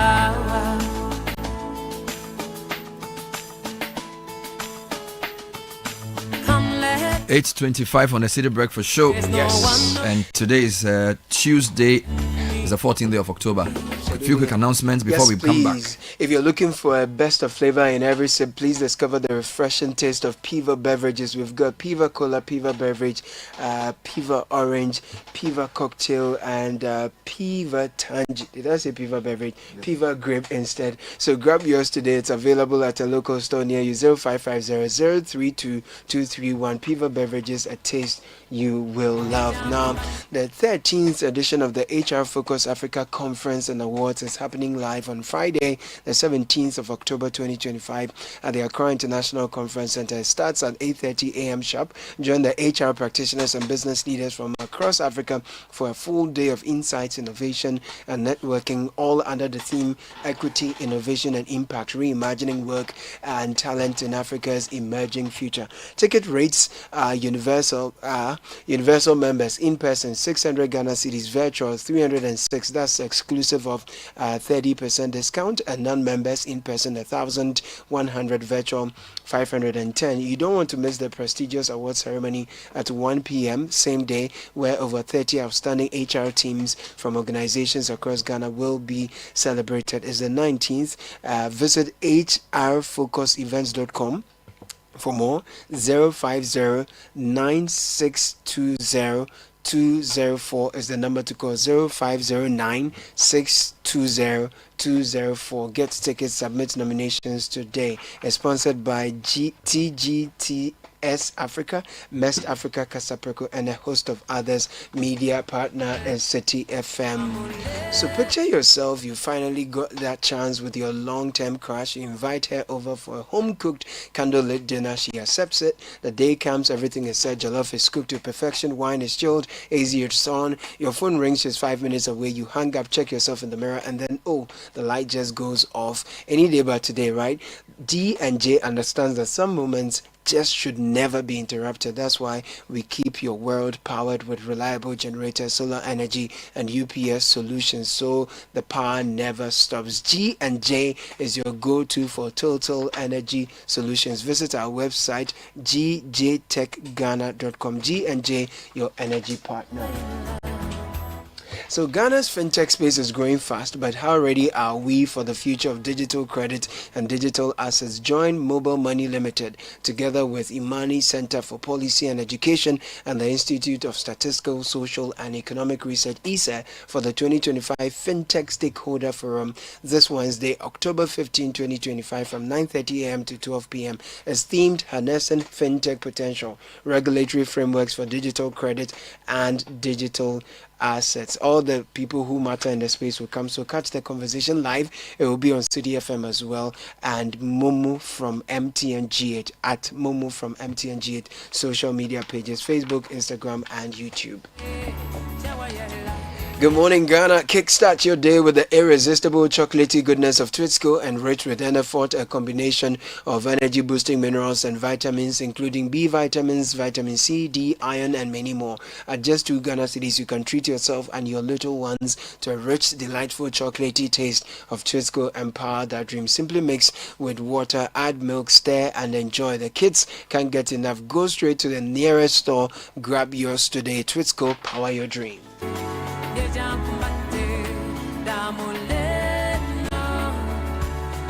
All right, so 28 minutes past the hour of 8. Sky, so the minister, we managed to reach him from the silence of the program, and he sort of addressed some of the issues there.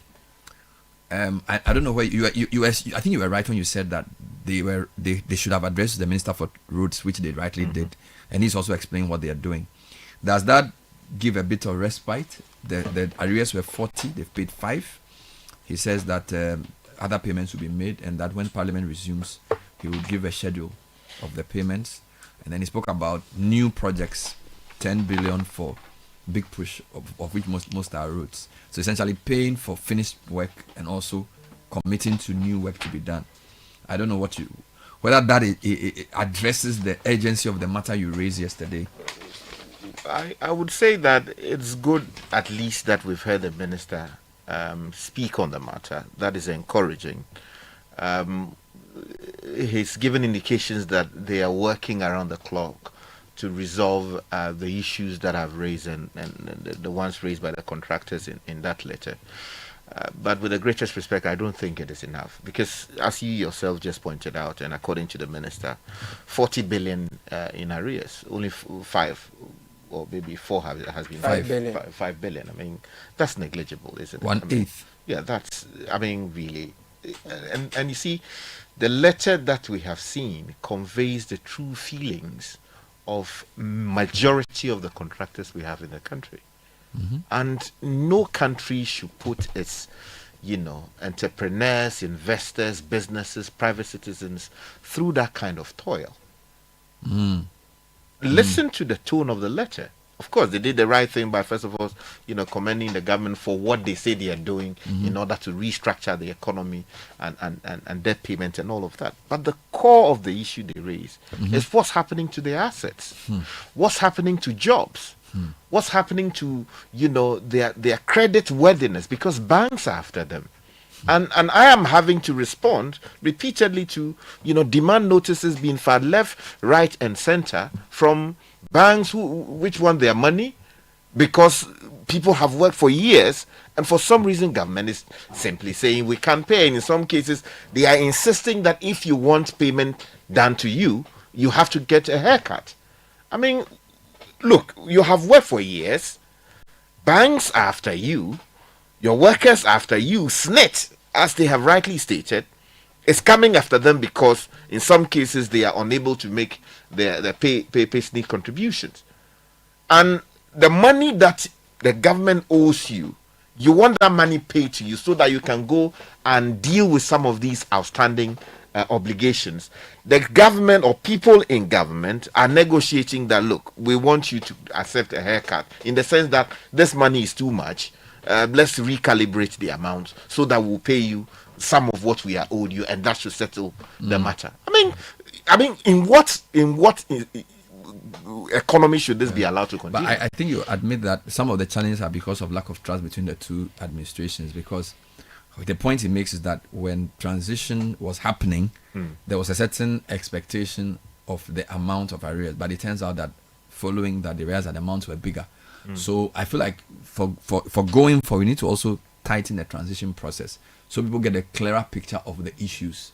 Because he had meetings, they compared notes, and then when they got in, they now said, look, the amounts are much bigger than we thought. He actually made that point here. It's something we need to look at. So it's delayed. So that lack of trust and candor within the two teams has delayed payments by almost 6 months. Because the transition team finished their work by the time they were handing over. Should the question of mistrust between two administrations and the problems that should arise as a result of that, whatever it is, be visited upon people who have gone for private capital to invest to build this country? That's why we have lawyers. That's why we have contracts. The mistrust between human beings is what has enabled many businesses. If I trusted people, I won't even hire you to be my lawyer. So I think it's part of the way things are, right? Normal legal advice, a lot of that is because of lack of trust. You get it? So if we can build in certain proper systems of accountability between the transition team. Whose job is it to do that? Parliament. It's the job of the government. No, Parliament. The government meaning all these institutions of Parliament has a very critical role to play because, guy, it's big. It's a big issue. Bernard, that you spend many months meeting or weeks to discuss transition. And then now the minister is telling us that when we were taking over, they told us that the arrears was X amount. And when we went in, the arrears was Y amount. You get it? Can't they, let me give you an example. Maybe we could commission an audit firm. Which they have done, they said. I'm coming. As part of the transition process, to say when a political party is about to change the government, within the same party or different parties, the parliament should appoint an independent auditor to audit specific arrears as part of the transition and hand over their findings to the new team, as against, do you understand what I'm saying? So that it's something that is mutually agreed, because it's cost us almost 9 months. I'm not saying that's the only reason. There's also, of course, the austerity and the fact that we don't have money. But I feel like if they knew the exact amount much earlier, look, we are in October. It was on Thursday that the Deputy Minister of Roads Finance telling me that Cabinet has now seen the final report of auditors for the 60 billion arrears, of which they reduced 13 billion out of it. This is October. Sky, imagine if we had built that into the transition process maybe sometime in January. You see, I understand. So these are the things we need to do to shield the system. So we've lost 10 months. Fine, they said they've saved 13 billion. I can't validate that, but that's what they are saying. Imagine if it was a system that Parliament can commission the big four. Okay, and we know that whether you are NDC or MPP, these guys will do an objective job. Because a lot of times when a party comes to power, things are tainted. Okay, they will say, these people are in government, so they are saying the arrears is not big enough. You can't really tell. And it affects our country in a way that is beyond. So I'm not justifying the delay, but I'm saying that for a long-term solution to this type of problem, we need to get the Parliament of Ghana and look at the way the Public Accounts Committee is doing. They are doing very well. Okay, they are doing a very good bipartisan job. At least watching them on the screen, you can tell that we do have some very good professionals in Parliament. Maybe we can move for them to do a few of that so that it can speed up the process. Kakra, what do you think?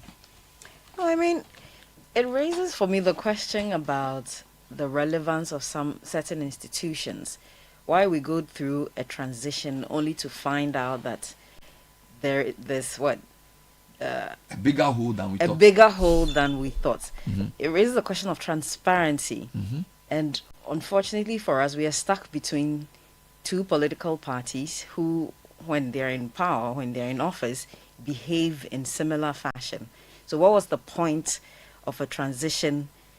And now we have to think about getting Parliament to audit, the records, so that we can. So it's almost as if we've lost this year essentially. Then we shouldn't have done any transitional process. We lost almost a year. Yeah, it feels like a whole waste of time. Yeah. Anyway, so more money needs to be paid. 5 billion out of 40 is not enough. Governmental demand notices are being should not be visited. Someone says privacy. you should be happy if you are responding as a lawyer to many more money notices. for you. Charlie, look, bro, look, it's not easy like that. There people they are not paying. Their money, some no day. Charlie, there's no money. Some no day. You know, there's a sense in which in Ghana, if there's no money, when you speak to people. And this are the highest echelons. Also, Charlie, money no day. It's you can feel it. There's no when liquidity is there, you will know. I think we are in a liquidity crunch. Yeah, and serious matter. It's tough. It's tough for everybody. But let's tighten our belts and let's move on. Godfrey, why are you dressed so? No, what can I do? I've called the minister to speak to him. I mean, I've actually done a lot more than most people. You know what I'm saying? I mean, I've gone out of my way to call the minister out of a conference to explain. I mean, what else can I do? Once the guy has answered the question, I can't be shouting. Let's wait for next week. Let Parliament reconvene. He said when Parliament reconvenes, they would address Parliament and give the schedule for payment. I think that's what the people are asking for. The paragraph 2 said the ministry should give them a schedule for payment. So if they go to Parliament, of course, it's a house of record. He can't do that on this program. If he goes to Parliament and addresses them and gives that schedule, we can police the schedule. Or we can debate the schedule. You can read the few message. Yes. Yeah. Good morning, guys. My dad is a contractor. He's currently selling his house to pay for a bank loan.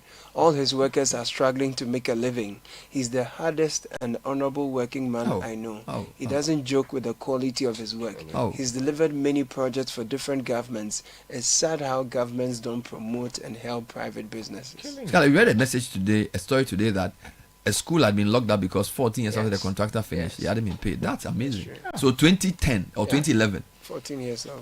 Find that guy, interview him. To be interesting. 14 years after he. But Bernard, I think a conversation also needs to be had about like these payments, and because if you've not been paid for 14 years, why? I guess, and somebody might say, "Oh, what is he asking?" Like, but is there no recourse for somebody like that? And why? What kind of contract did you sign that allows a government to owe you for 14 years? because basically they've collapsed you. It's there in the contract filiga, don't you? I can read the story. But you see, it's there in the contract filiga, no, but that's what I'm saying, that perhaps then we also need to put in clauses. See, when it comes to this government, but so you see, they don't respect the hold on for me. Can I read the story? Can I read the story? Give the context. Hold on for me. Let me just read the story.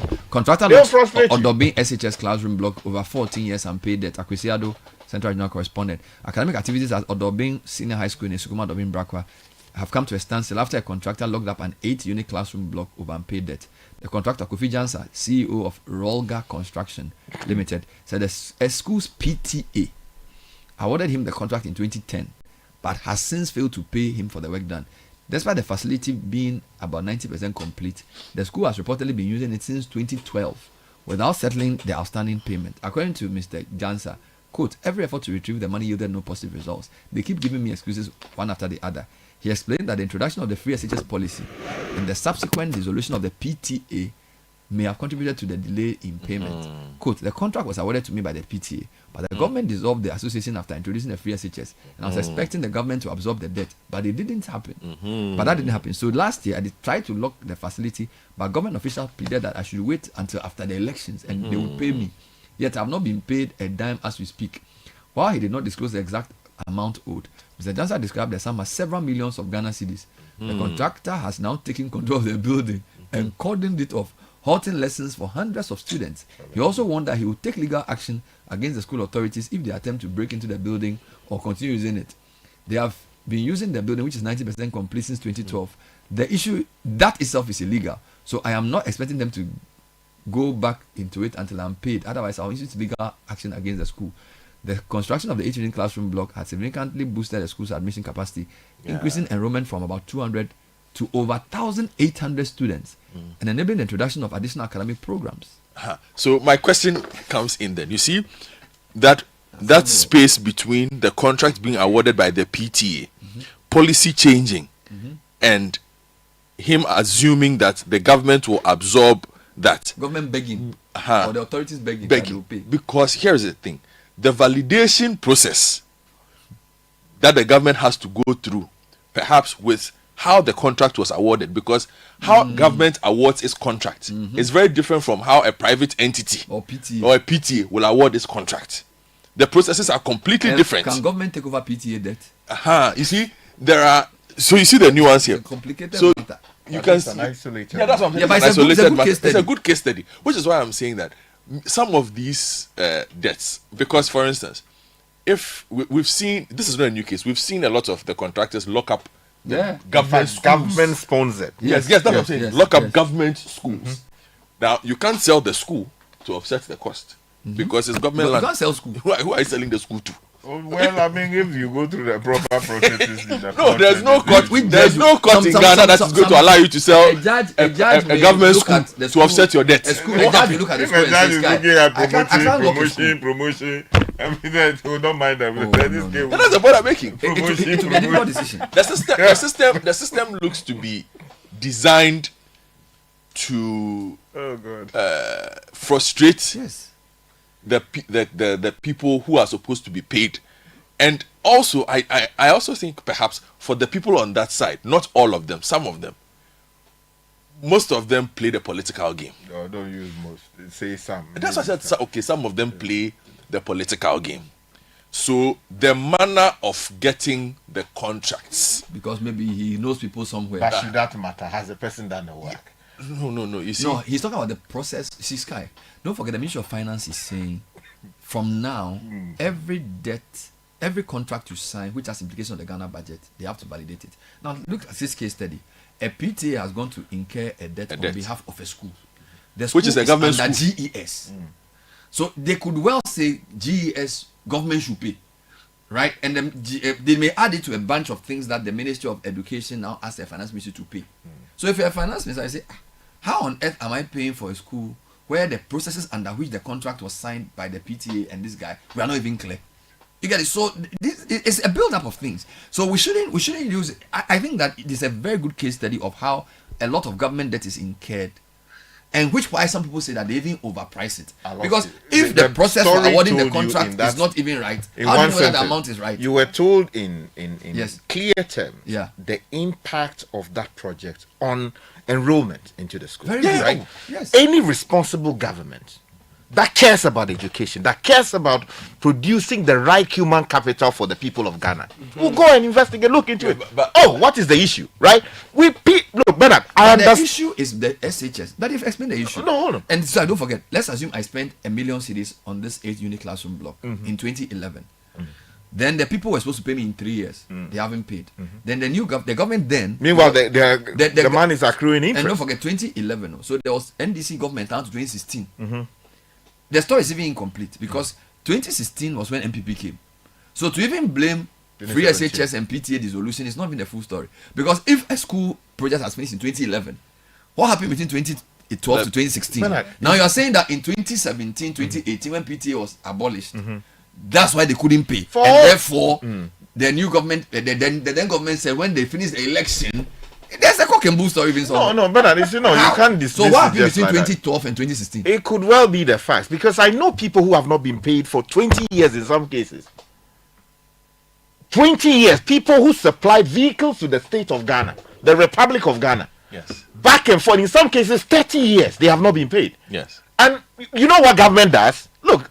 Let's face it. I agree with you. We have people who just believe that to hell with it. We will not pay you. If you like, go to court. Let's be balanced. And they frustrate you Sky, let's be and balanced. kill your business. Sky, let's be balanced. There are two things. Your point is true, but I'm also saying that sometimes the circumstances under which these contracts are awarded need to be properly. Which is the point laid I'm out. trying to So make. as a solution, we must recalibrate these contracts awarding so that it doesn't just happen arbitrarily. In the meantime, have rights accrued to people? Have people worked and that they deserve to be paid? But the point I'm making amount is, are we going to pay the you person? see, here's the thing, Sky. A lot of the, well, I'm saying a lot again. You are in the business, so let me use the words you're asking me to use. Some of the, I think that's right. so that he leaves me alone. Some of the persons who front these contracts or who run these companies or who are these contractors, the circumstances under which the contract is even won means that you have a certain difficulty in following due process when it comes to collecting your money, when it comes to the form of the type of contract that you are signing. Because here's the thing, you don't want one contract, you want 2 contracts, you want 3 contracts. You want to be on the good side of the government. The government likes the kind of contractor who can go and mobilize and do their work and doesn't come and give the government wahala over a period of time. They are the ones who get 4 contracts, 5 contracts, 6 contracts, because then they say you are the strong one. And we've seen a couple of those who are capable and they grow. We've seen them. They are working in the system, right? Not everybody has that wit. Okay, so those who don't have that wit, sometimes after getting the contracts, due to the terms of it, with terms, they are written in black and white.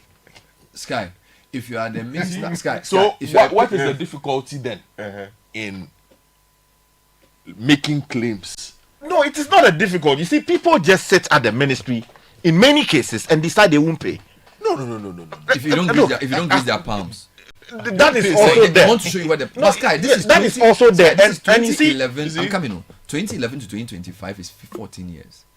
So you are saying that the various of paying officers within the ministries have all been this recalcitrant? No. You see, I'm not citing this as Because a you said matter they're of in fact. 20 years. Yeah, that's right. I'm talking from like proper knowledge, like Over yeah, how from long? But if it's 20-year period of non-debt payment, could it be the reason you are giving? Bernard, there is I won't pay you because I believe you belong to the other side. There's that. There is I won't pay you because look, you have refused to accept certain draconian terms now being imposed. There is I won't pay you because Charlie. Yes, like You are this too guy, known. you are too known. Or there is I won't pay you because you cost a lawyer to write to me. If you like, go to court. The court belongs to us. You know, there is yes, there is I won't pay you because look, I But want to couldn't kill there your also business. be I won't pay you because I want to be sure that I'm paying the right amount and that we have to properly validate the amount. There's also that. You see, you Send know, that on to be part. there's something known as articulating a minor motive against an inarticulate major motive, right? What the governments coming into office often do is to use these things. Oh, we are investigating. The MPP did it. These so-called cocoa roads, blah blah blah. They stopped all of them. They said they were doing audit. They said they were doing audits so that they could shelve all the so-called or alleged NDC people and their contractors away. So now you so that they hold on. So that they will now use the opportunity to give new contracts to people they believe are from their side, so that they can pay those people, so that those people will support the party's cause. So your business gets spoiled when your party leaves power. Exactly. I mean, why should that is the problem I'm talking about. In many ways. That's a very good point. But my point is that we have to be delineated, because we've just discussed with the road minister debts. He has admitted that there's 40 billion that is owed, and he's going to give a roadmap to pay. Okay. Now, I'm not sure we are going to say that a lot of the delays are also because they want to be sure that this contractor is from the right political party or not. Bernard, did you hear of what happened after the NDC left power? Similar approach. 2016. Yes. The roads ministry came in. We believe that some of these things have been inflated. We believe that many of them did not follow due process. We have caused an audit to be done. In the meantime, we are not making any payment. In the meantime, new contracts were being issued. The point I'm making is that, you see, Godfrey raises very fundamental points, and I don't depart from those points.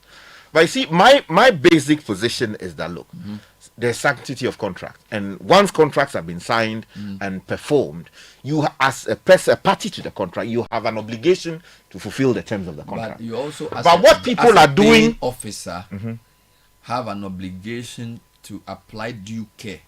But I'm saying people are hiding behind due care. There are two things. You've said your side, which is true. Okay. Sanctity of contract. But I'm saying that if people are in court, people are going to court because of financial loss. So if you're a paying officer and somebody comes and says pay 1 million, you should be able to cover your bases to be sure that the project was value for money.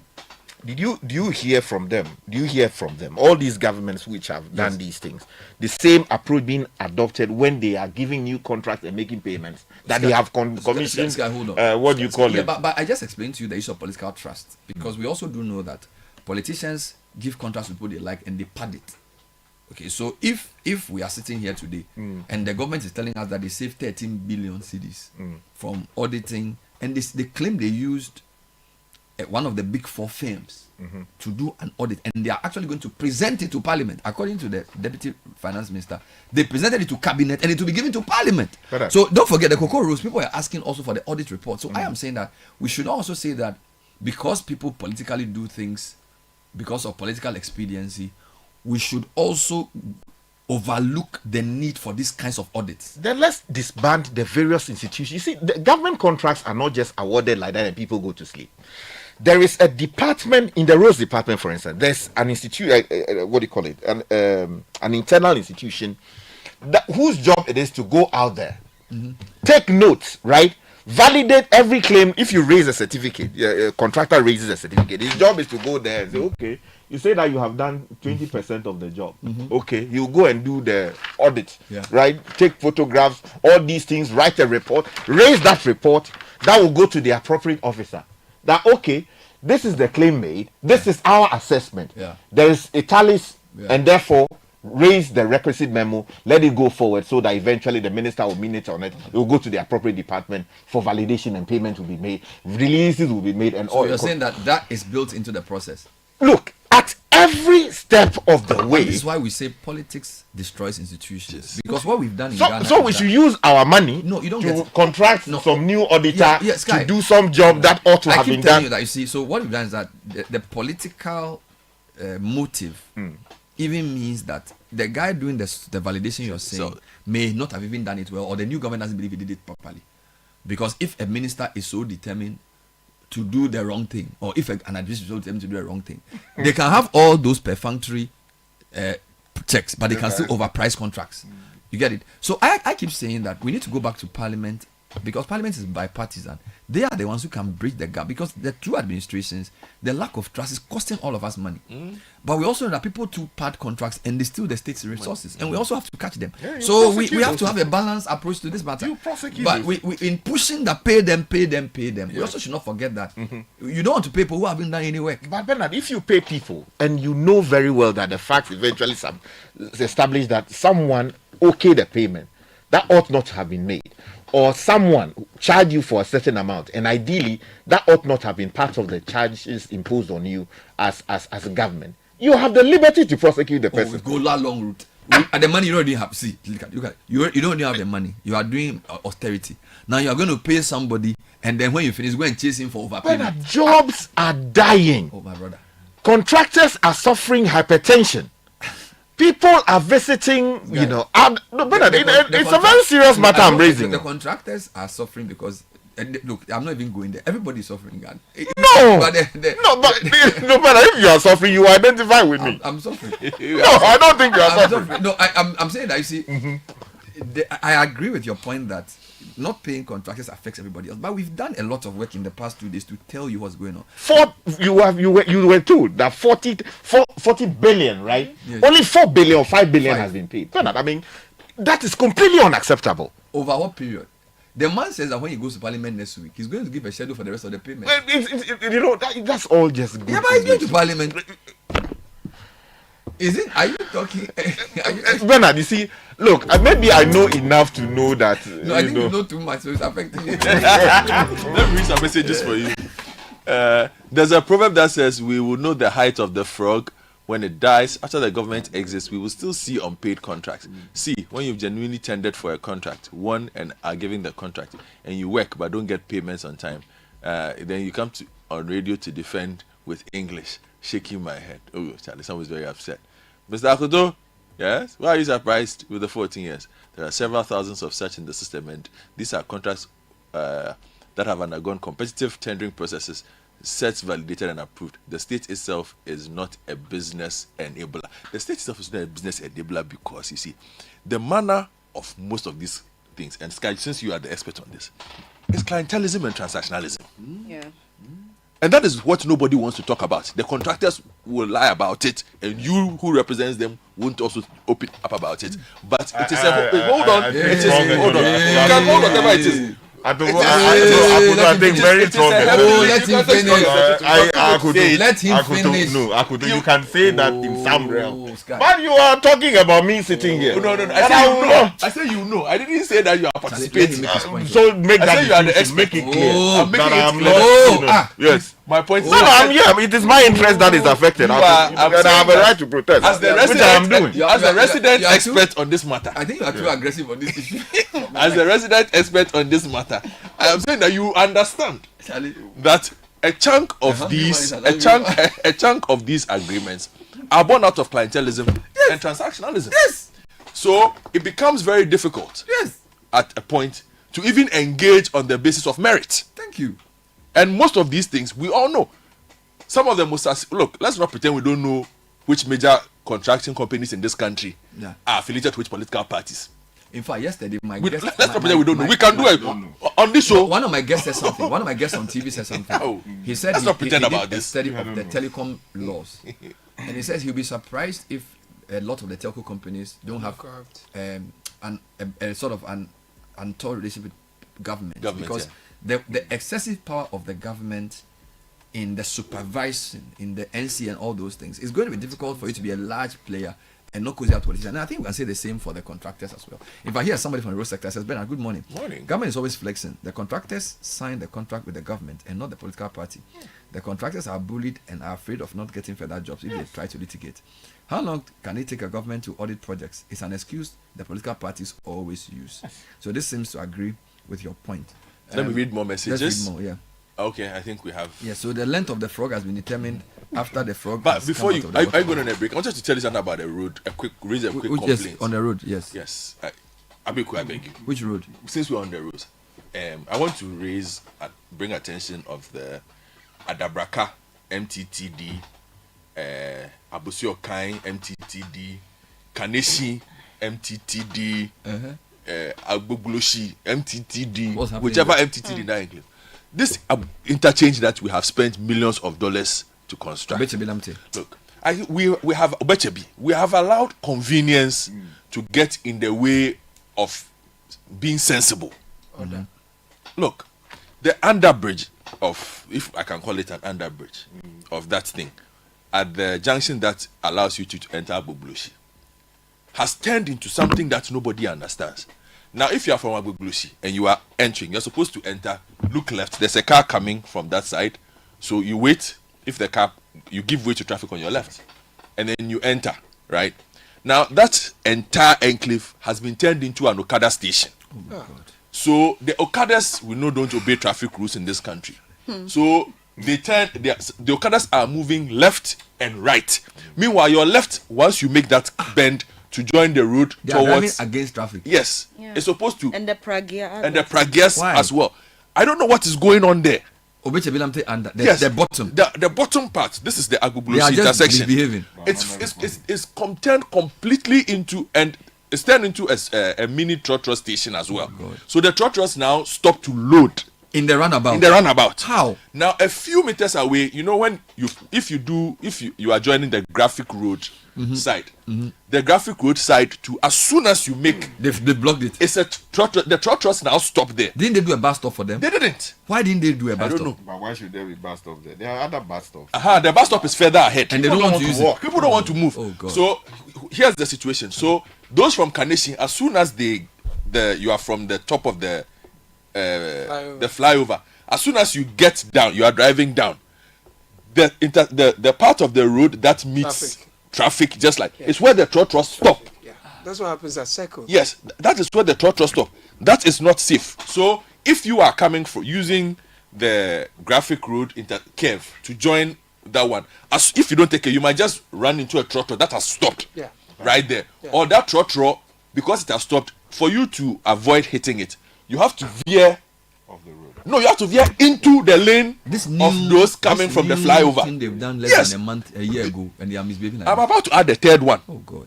Now, just before, so if you are coming from Citi FM and you reach Circle, the side where the Hyundai, Kia Motors, the end of the road, just the end of the road. Yeah. You know, so the right curve that would let you join the road to Circle. Yeah. I know that. So you're at the end of the road. Former Mr. Biggs.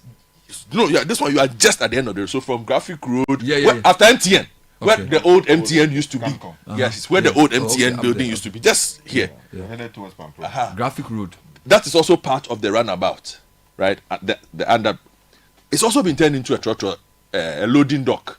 So the trotros stop there. And what is amazing about this is just on the other side of that mini roundabout, MTTD are there stopping cars. For what? For no reason. But across the street, people are misbehaving. Trotros are misbehaving. Maybe their job is to inspect driver's license. I don't know. So half for MTTD. You are looking. You are looking. People are misbehaving. They don't have care. They say, "Please, where's your license?" You are looking to join. The person is parked at the wrong place. Not a problem for you. You are looking to join traffic, and they are loading there. So the whole Obechebi construct, it's a nightmare. What it was designed to achieve, basically has been thrown out of.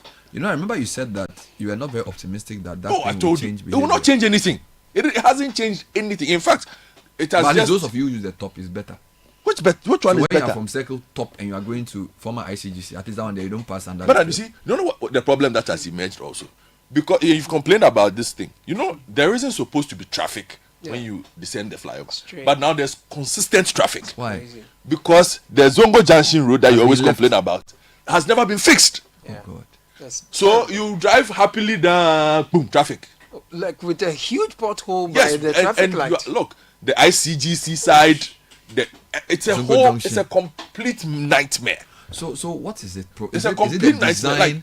That didn't take into cognizance of people's behavior. Was that supposed to be like a human behavior component of the project? No, this one I just think that look, the MTTD need to realign, because the reason why I'm saying this is in the mornings, for instance, on my way to work, at Adaraka Presby, there are about 15 MTTD officers just standing there. And I have doing what? They stop trotros in the morning. Yeah. I'm not saying it's not that's not their job. Meanwhile, we are needed under the. But we need them to focus on things. You see, my small take on this is, and again, I'm no expert in this, so this is perhaps a layman's view, but I think there's a lot of nuisance stops, as compared to real problems that require fixing, in terms of what the MTTD is supposed to do. So what is the police thinking? What's the MTTD? I don't know. I think maybe this is just my uneducated view on the matter. You are a very educated view. I don't know. I think, Sky, I feel like we have a major moral and ethical problem in Ghana, where as soon as the national attention is moved away from a particular sector, people go back into misbehaving. If, for example, we go back to war against indiscipline, we start doing police, stop fooling, they all align. Immediately move to Galamsey, no, the people start fooling on the road. When you move to this, no. So it's like people don't have the presence of mind to actually do the right thing until there's some shame to be avoided. So when you stop talking about it, look, I've even told that a lot of the beggars have come back on the streets. Yeah, but Bernard, you see, these are not things we should be talking about to get fixed. You've constructed a road, an interchange. The interchange is supposed to do A, B, C, and D. As soon as it is constructed, the persons who work in the enforcement sector of that particular institution are supposed to say, okay, this is what we expect. So when, as a road user, because here's the thing, now, as a road user or a driver, you are basically driving and contemplating all kinds of scenarios that normally you're not supposed to contemplate. I'll give a typical example. So if I'm emerging from the Agbeglosi side and say I'm going to drop a Abeku at home, and I emerge from the Agbeglosi side and I want to make that left, I'm looking to my right because there's traffic coming from Kaneshi, joining to go. I'm not supposed to be looking on my left. Now, as soon as I make that, like yesterday, I almost hit a motor.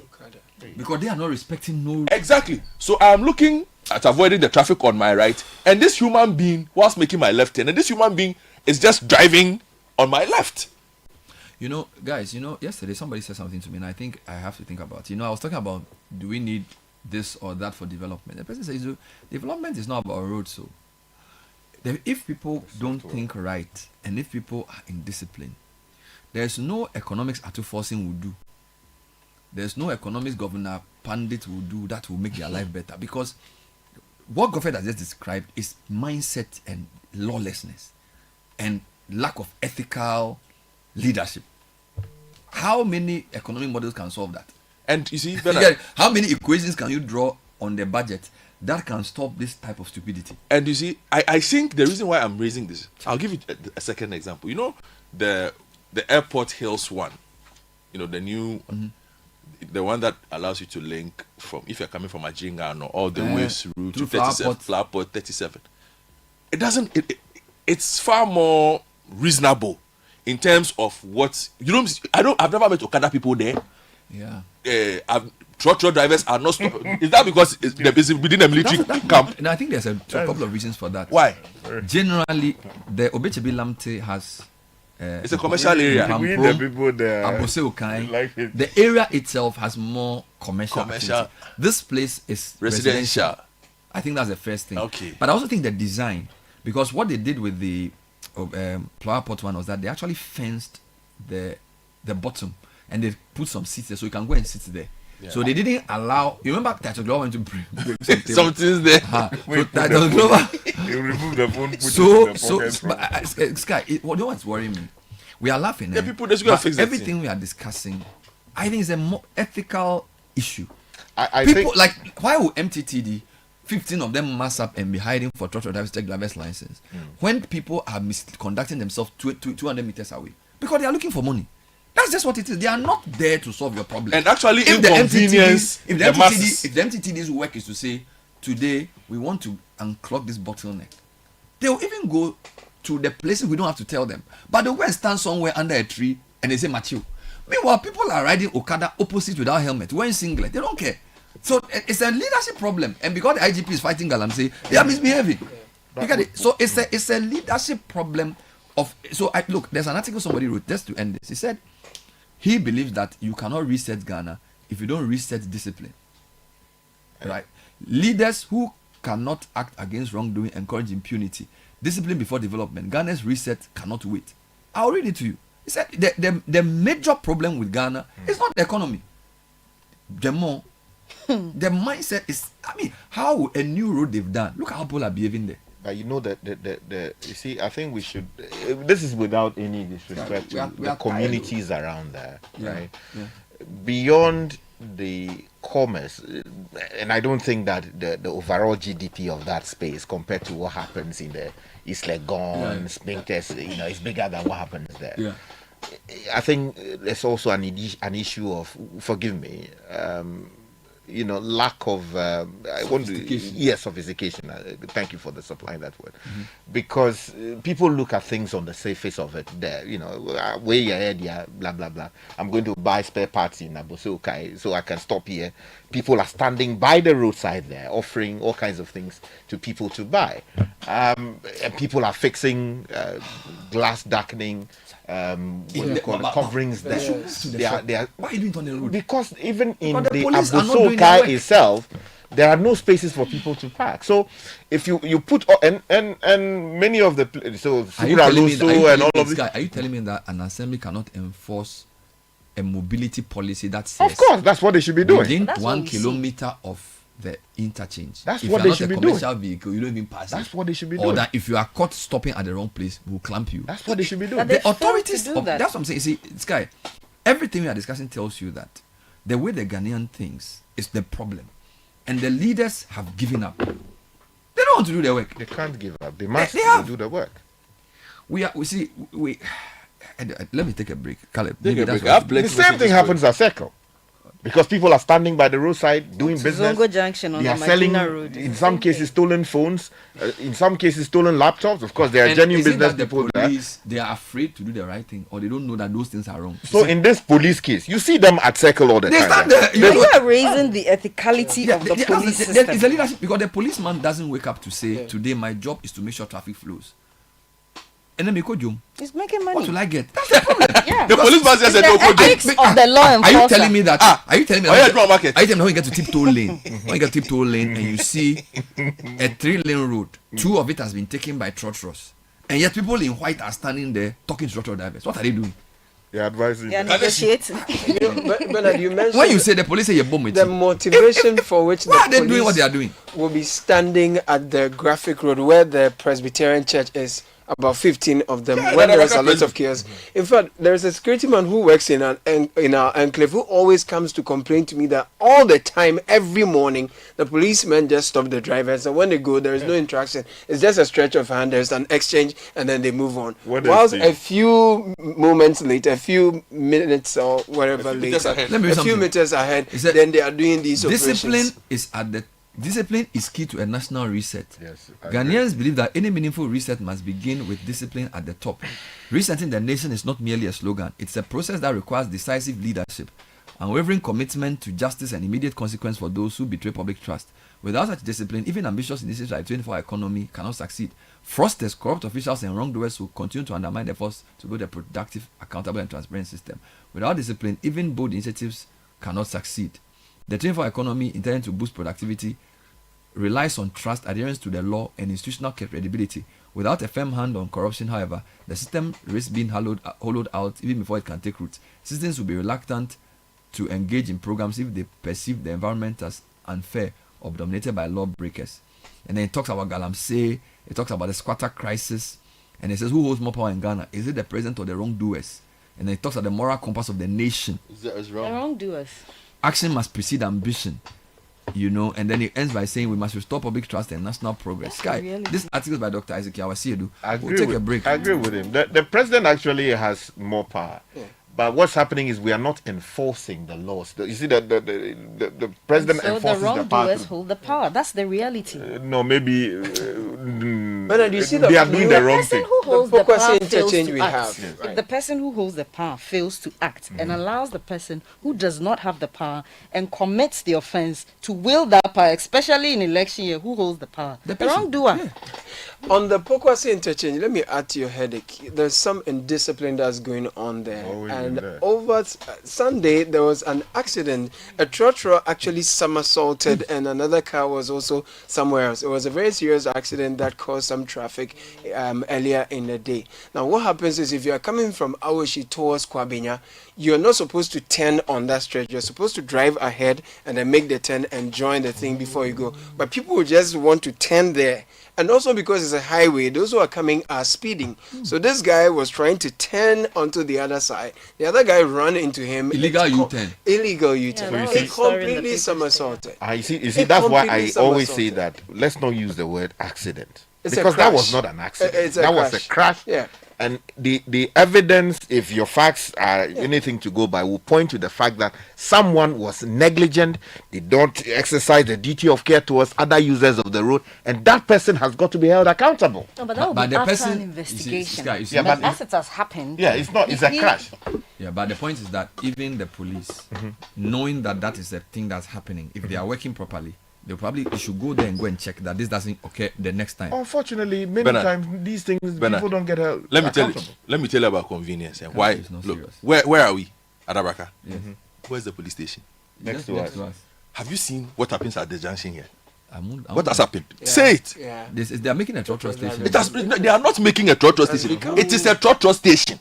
When you get to our junction here, you can't see the road. You can't see left. You see oncoming vehicles. Is that not where the Abraka MTTD is? They are looking for people at. Is that not where the Abraka MTTD is? They are looking for people at right at our junction. The police station is opposite us. I'm saying that they should hear us. They usually go to. They've allowed people at Dr. Martin's hospital. They've allowed the trotro drivers to turn Dr. Martin's hospital to a full-scale loading dock of trotro. Yes.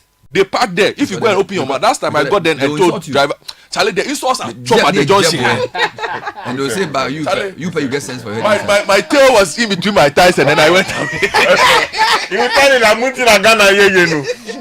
Uba be kasa by hand. Kasa kubu. Fawse ko so no.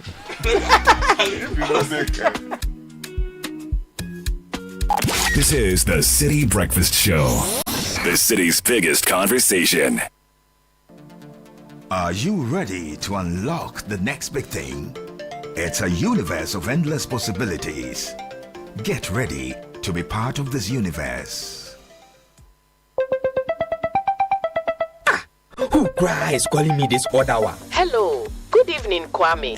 Good evening. We are into baby foods and would like to introduce... Wait a minute. How did you get my number? You just use ways and means to find people's numbers and be calling them by heart. No respect for privacy or anything at all. Oh, Bra Kwame. Is your business privacy ready? Do you collect and use information of people in your line of work, like their name, number, location? You might be doing the wrong things. Whether you're a big company or a small one, you must respect people's right to privacy. Register and be certified by the Data Protection Commission of Ghana. It is the law. You will receive the necessary training, advice, and guided on the right systems to put in place to help protect information you collect about people. Register your company. It's simple and online. Visit www.dataprotection.org.gh to register. Privacy is the responsibility of everyone. Remember, privacy is personal.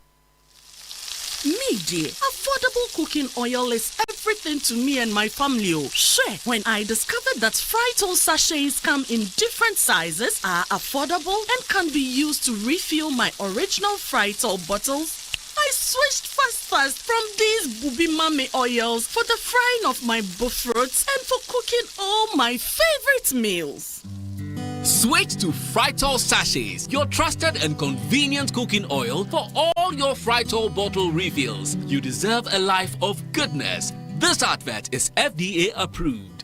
You don't say Premier League no get size, the passion, the goals, it a be rough. And DSTV is giving premium customers the chance to watch a Premier League game live. All you need to do is to keep your DSTV premium subscription active from now till 15th December. Dial *759# and stand the chance to watch your favorite star play before your very eyes. This promo is brought to you by the NLA on the Caritas Lottery platform. T&C's apply. DSTV, your home of entertainment.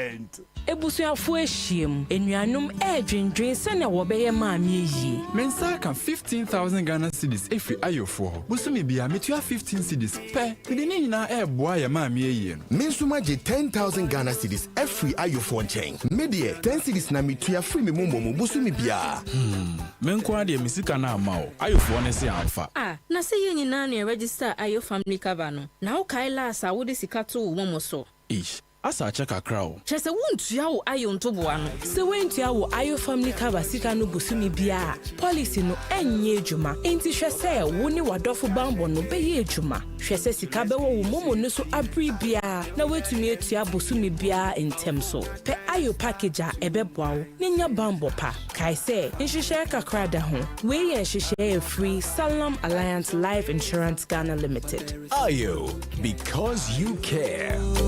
We there for you and your family. I'll make your baby sing. I'll make your she sing.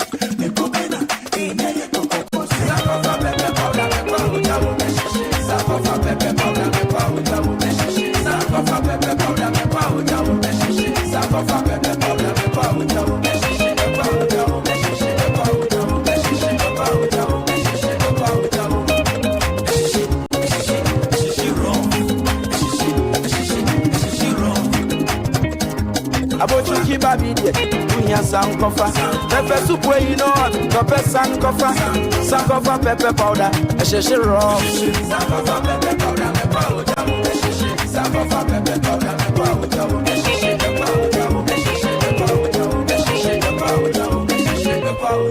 Sankofa pepper powder. FDA, Aji Ejadi Nkrato Yatum. Join the conversation on the City Breakfast Show on Facebook at facebook.com/City97.3, Twitter at twitter.com/City973, and Instagram at instagram.com/City973 with the hashtag CityCBS.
(9:22) City Breakfast Show, and well, we can only hope that the national reset will be made a mental, attitudinal reset, because I feel like, you know, we are looking at externals, and those things are important, roads, but Charlie, if the way Ghanaians think doesn't change, we'll grow old here, nothing will change.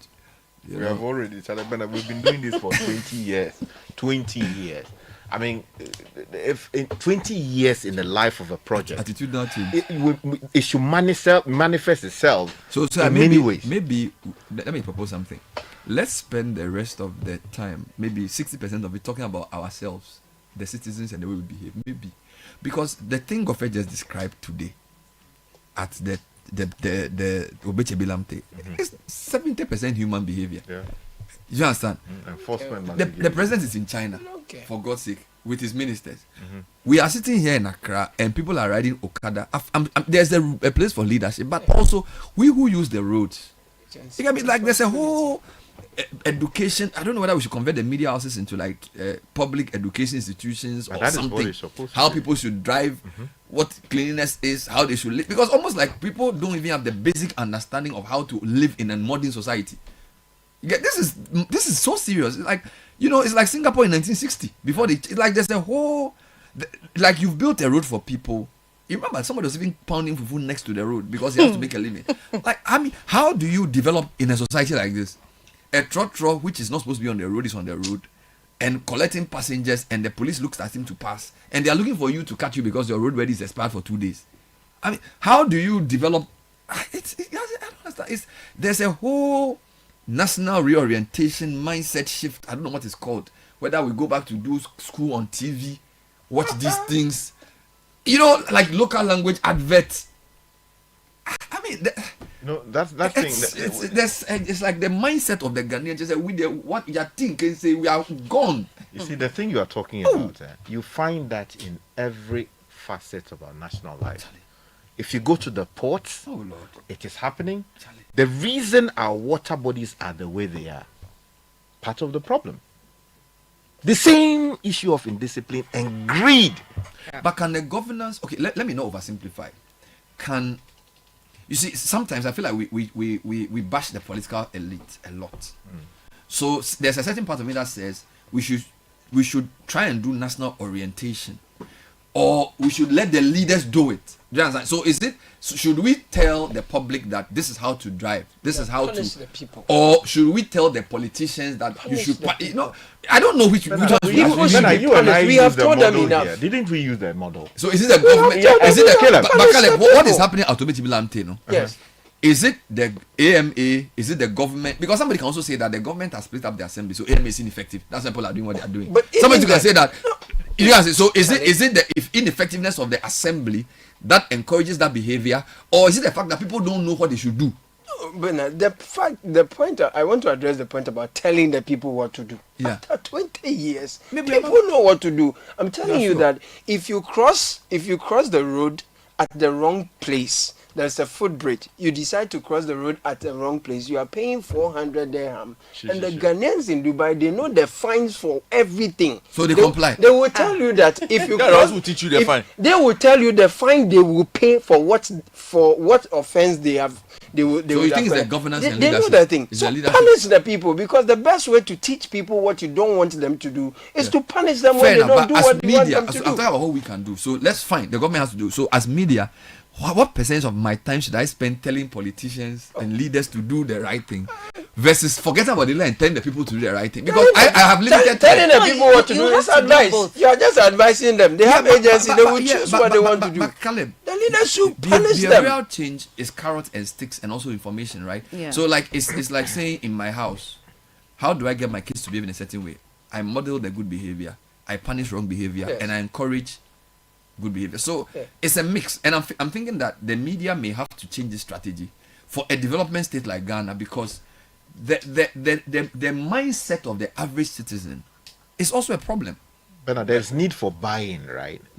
I'm talking about the model. You see, we decided that we are going to do a campaign to enforce discipline on the roads. Yes. Then we took our cameras out. Yeah. The police were part of it. Yeah.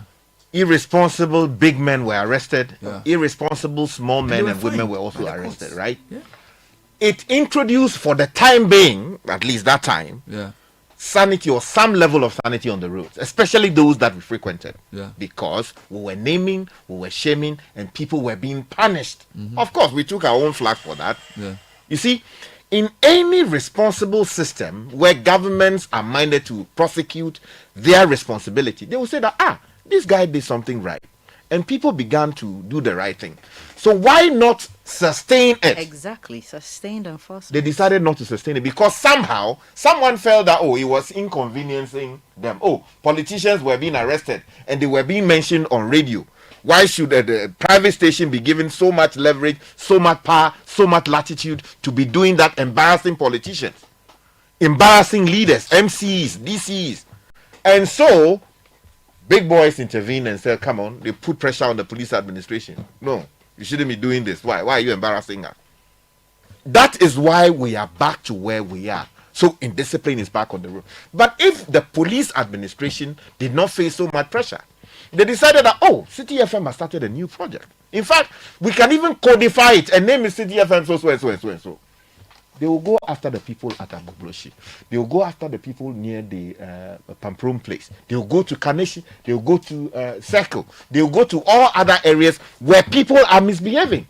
But look, we've created, people have created their own Biafra. We have what is called enforcement inertia. Yes, that's what we have. Because where for people, me, in the people do what they want and in the ideal situation, it's not Citi FM that should be enforcing discipline on the road. Somebody takes tax money for that. We pay taxes to the state. We've got a decentralized system. We've got local governance. So why should Citi FM lead a campaign or a charge for discipline on the road? I think that we've entertained too much convenience from the average Ghanaian or the ordinary Ghanaian. Everybody is thinking about their convenience. There's a footbridge that has been made. If I go through the footbridge, I'm going to be tired. So why don't I risk my own life and jump on the road in an attempt to cross? And when an accident happens, or as Sky says, if you are knocked down, it's going to be the driver's fault. I think we are entertaining the convenience of citizens, and it's becoming an entitlement. And when people know that they can get away with something, they will not change their behavior. Why do Ghanaians in Dubai... Which is easier for me to influence as a media house? The behavior of the average citizen or the behavior of the leader? I think you can do both. I think that you need to first address the behavior of the citizen. Because I was watching on TV a number of people crossing a road just under the footbridge. And when the journalists asked them, they all knew what they were doing was wrong. But they knew they would get away with it. So it's an enforcement problem. It's an enforcement problem. So instead of shouting at the citizen, ask the leader why he's not enforcing. Not instead. I think you should do both. No, so but speak to the... I don't have limitless energy. So I need to focus on... So you see, because the thing about life is I have to make a choice. So if I have... No, but you talked about the model. I'm coming. If I have just 20 minutes of airtime, powerful fire airtime, should I fire the leader to say, why is the guy using the footbridge and not being arrested? Or I should rather tell the citizen that until they use the footbridge. Which one should I go for? 10 minutes to create what a model citizen should do. Okay, cross the road using the footpath or the footbridge or the traffic lights. Otherwise, you'll be punished. 10 minutes for them, so that we stop the irresponsible citizen behavior. And then the other 10 minutes, you fire those. You know why I'm asking this question? You know there are 3 E's in this conversation: the enforcement, education, and the engineering. So some of our problems are engineering based. But in the example Godfrey gave, it's not an engineering problem. They design a BGP Lamte circle. They have a car park.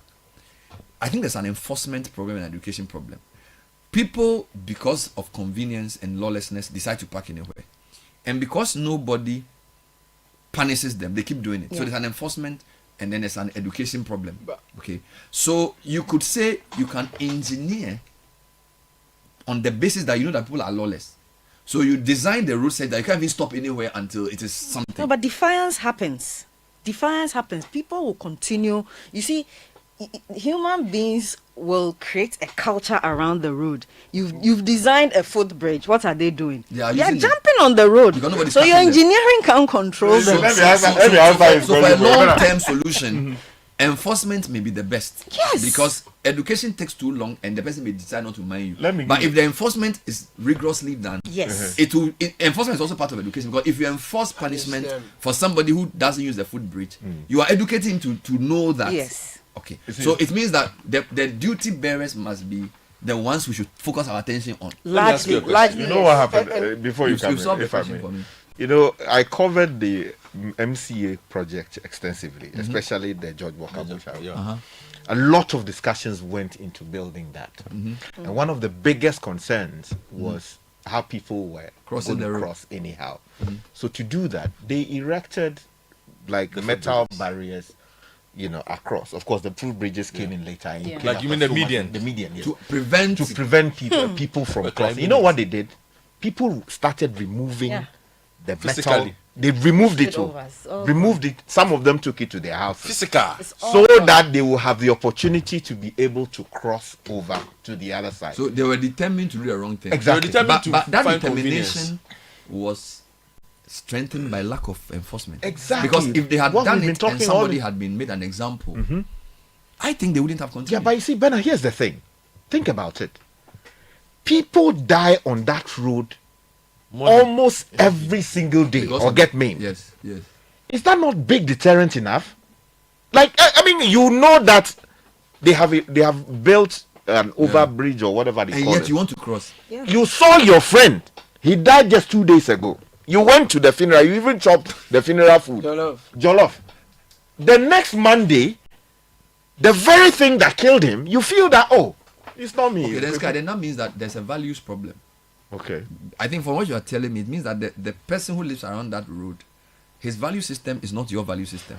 He probably calculates things differently from you. He believes fatalistically that maybe the guy died because it was his time to die.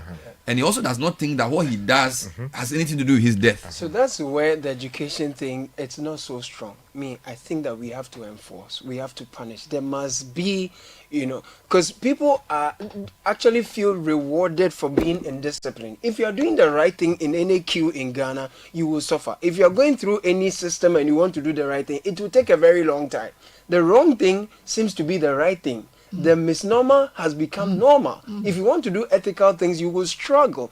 We have to use technology also in the enforcement, because if you are using the police, who are human beings who are liable to being influenced, you are going to have the process being corrupted. So what other institutions do is you deploy technology, because when we're even doing the war against indiscipline, man, how long can you go and be standing on the road and be catching people and be using camera chasing people? Have technology. When the people flout the traffic regulations, you quickly send them an information. They know how much they are going to pay. So there are Ghanaians who know at the end of the month, half of their salary is going to pay for fines because they jam traffic lights, So they didn't cross the road at the right time, and they use So technology. let me come to something else. So ethics, right? Ethics is behavior.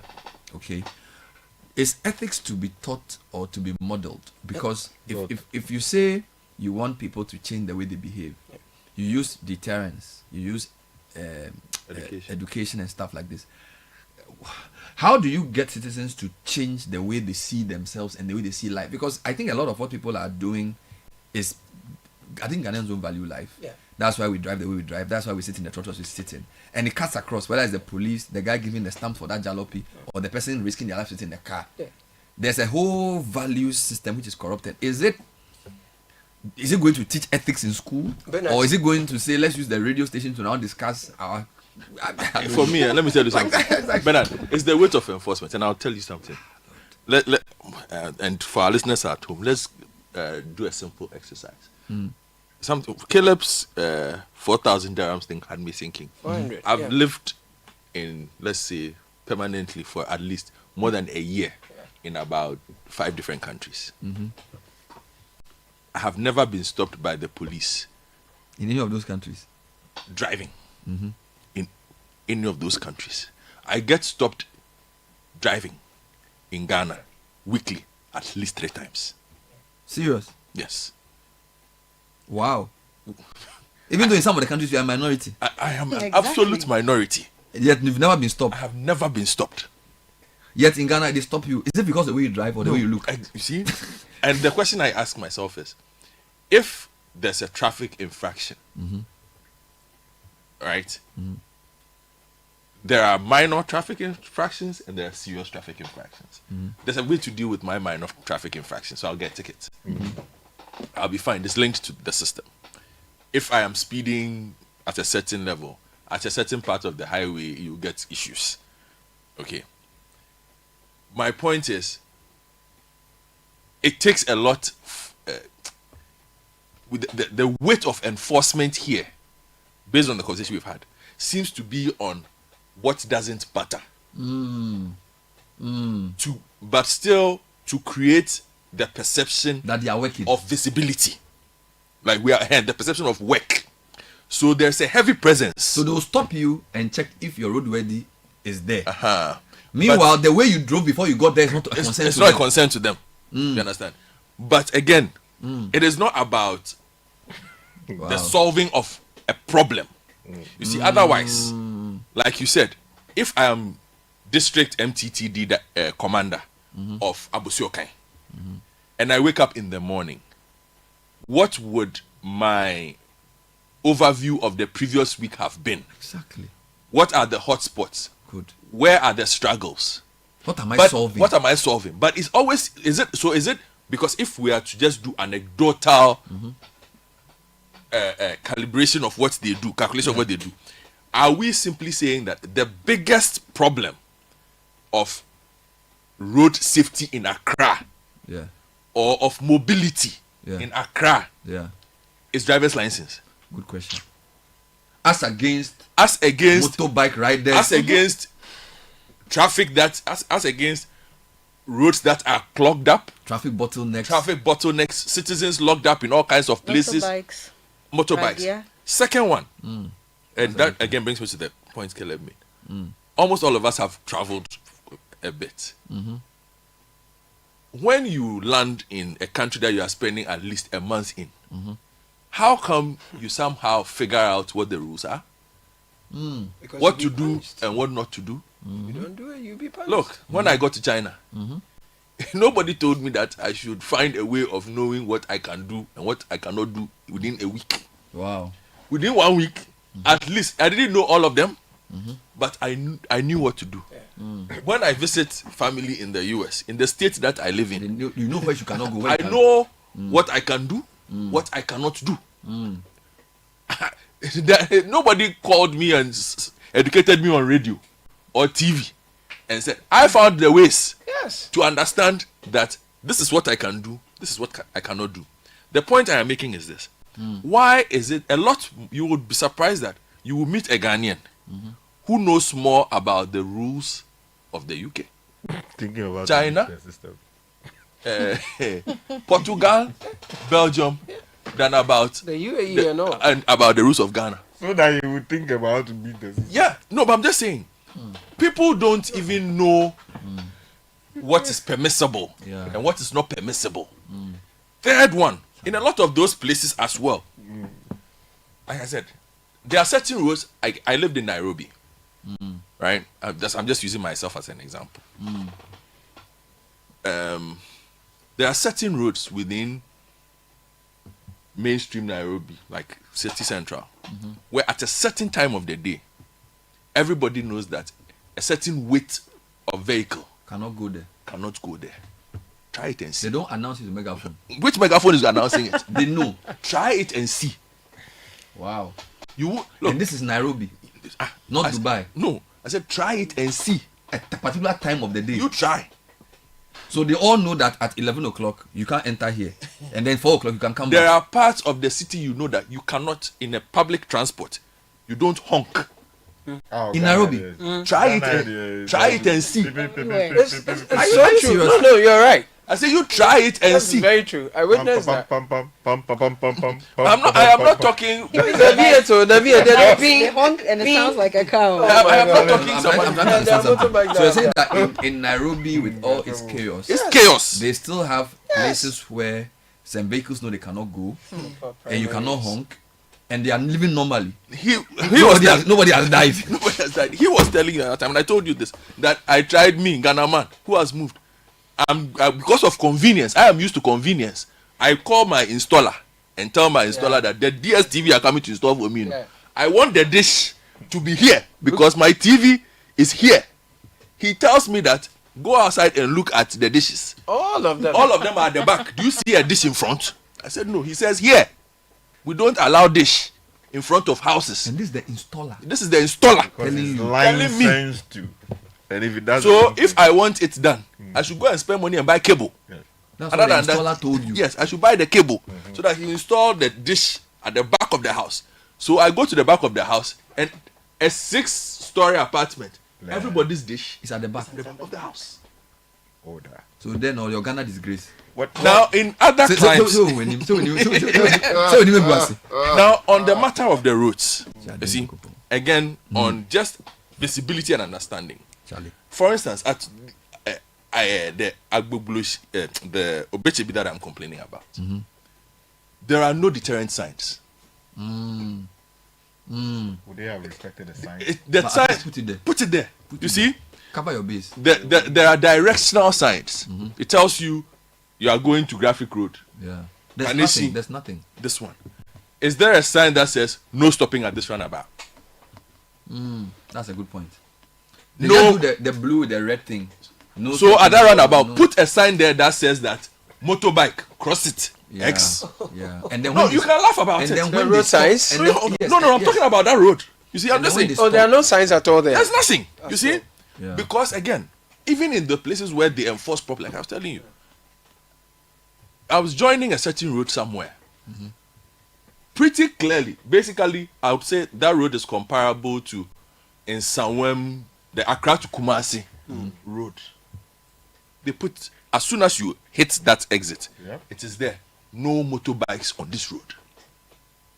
Yeah. Trucks drive in a certain lane. Good. So you know that so far as you stay on this road or in All this the lane, trucks are in this lane. you will never meet a truck on this side of the road. Because, yeah. And they all obey it. And because you've been told where to stay.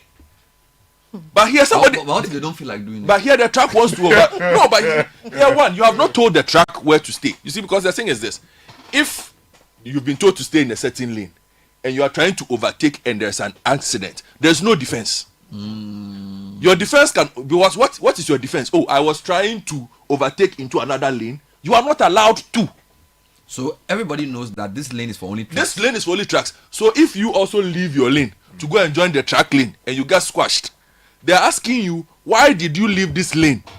As part of the enquiry, it might not be your fault, but how did you leave lane 1 to go and join lane 3, which is not for you? Do you remember our bus project? No, I'm coming. If you're a motorbike and you get into trouble on that lane, BRT. they are asking you, when you are entering the road, it tells you no motorbikes on this road. So if, for instance, we put a sign that says at Obechebi, no motorbikes there, who is going to put a motorbike there? You see, so let me answer that. No. You see? Sorry, let's reflect on what he's saying. Yeah. And you can find me an answer. You've given Nairobi, you've given China, you've given Dubai. So I think the everything you've said is an enforcement issue. Yeah. So I think we've answered the question that in Sustained Ghana enforcement. we don't enforce the laws, and therefore people do what they like. So people do anything. So what I want to say is that it is not for. It is not that we don't do these things. It is the enforcement bit. Yeah, and I was we going to don't give you. enforce. I was going to We give don't you the enforce. example. Uh-huh. We went for money from the World Bank. We did extra lanes for BRT. Right? And the BRT project started in a way. Yeah. Right? Dedicated lanes. for the Dedicated buses. lanes were done, written boldly. Yeah. Bus lane. Yeah. What did we see? Defied it. People defied it. Impunity. Truck drivers were using it. Yeah. People even set up spare part dealing, what do you call it, business on those stretches. Motorbike selling joints, motorbike repair joints. The artisanal one, you can see it. The point I'm making is that these things, they do it. But it is the lack of enforcement majority of the time because politicians get compromised. They feel that, our people are complaining. Just recently, what happened in the Ministry of Communications Department? My good friend Sam George, he had to intervene to stop an enforcement that was going on in respect of licenses that were to be issued to people who were in the courier business. Because some people had complained. And they said that they were dealing with police were arresting people indiscriminately. And they inconvenienced certain people. So enforcement has come to a stop. Look, we have tried many aspects of solutions to the problem. But if the person at the top feels that his reward is not in doing the right thing, his reward to continue in office is allowing the people to do the wrong thing so that he's not disturbed, we will continue that path. So he's a good man. But it's what I'm worried about. There are some things we're able to do well. Because I was watching Nigerian television and they were complaining about their football. And they kept speaking very well about the way we manage our World Cup qualification. As an example, I'm just an example, right? So I'm trying to say it's not everything that we are bad at. Can't we use the same determination and focus that we use to qualify for the World Cup to also do other things? But do we have a system? The football thing you are talking even about. It is just that we have qualified. Yeah, no, I'm saying, I'm getting an example. But I mean, I'm coming. They were saying that their team, they are not motivated. Their national team. But let's see, if we we are looking for a situation, Nigeria might not even be the best example. I'm saying that, you see, I'm making a point. I'm saying that it's not as if there are some things we can't do right. Yeah, we can. If we've been able to prioritize certain things to get it right, why can't we also prioritize other things to also get them right? That's what I'm saying. For example, Bernard, that's what I'm not saying that And we it's should a use fair football. point. If you can, it's not like we're a hopeless case of who cannot do anything. Not at all. When something is important for us to do, We can do we it. get together and we do it. What is getting it right? What does that mean? At least we played 10 games and got 25 points out of 30. So and what we is the defeated end other goal? nations. So we are going to show the world that we can play football. Okay, so what as is an the end example, goal? you don't get it. No, I understand you see, perfectly. I'm not using the football as a substantive. As an analogy to say that when people decide that something is important, they should be able to do it. So maybe we need to decide that Chaos, indiscipline. yes, order in society is important to us, and therefore we should organize around it. In the same way that football success is important to us, and therefore we organize to succeed. So you see, my point is actually that beyond qualifying, what is the end goal? The president said at least beyond the semi-final. So we want to organize Ghana around what? So that we can develop. So a vision to What's so the so, so vision? so the vision should be a society clear. where there's order, a society where Cleanliness. there's respect, is clean. So maybe a vision around how the country should look. You see, so A when vision around the way the nation should look. God's first command and his Thank you. earliest interest was order. Yes. Let's move the sea to this side. Yeah. Let's move the rivers to this side. Yeah. There should be day, there should Yeah. be night. Yeah. That was order, right? Yeah. So the person who wrote the article you're talking about, the person is saying that what reset will be In the discipline, the order. So if you don't have order in society, you can't do anything else. exactly. But you see, that order that we are looking for is undermined by the small interest. Parochial interest of the If we political class. prioritize the national interest, which is the vision you talk about, which is the order, then we won't be here. But National we prioritize interest. parochial interest, often political interest. National interest All right. reminds me of my friend. Help me with a few announcements. We are going to pass laws and you are arresting us. It's in the national interest. All right, Kakra, please help me this morning. Okay, so happy Global Customer Service Week from all of us at Omni Basic Bank. To our valued customers, thank you for choosing us. And to our beautiful, dedicated team, you make service excellence mission. Well, you make service excellence mission possible every day. Have a beautiful week. For more information, you can call us on 030-708-6000. Omni Basic Bank, not just another bank. And do you want a British degree at a fraction of the cost? Looking for a vibrant student experience in a community that builds your confidence and equips you with real-world employability skills? Enjoy all these and more with scholarships available to support your academic journey at Lancaster University, Ghana. Be taught by expert faculty trained to UK standards right here on our campus in Ghana.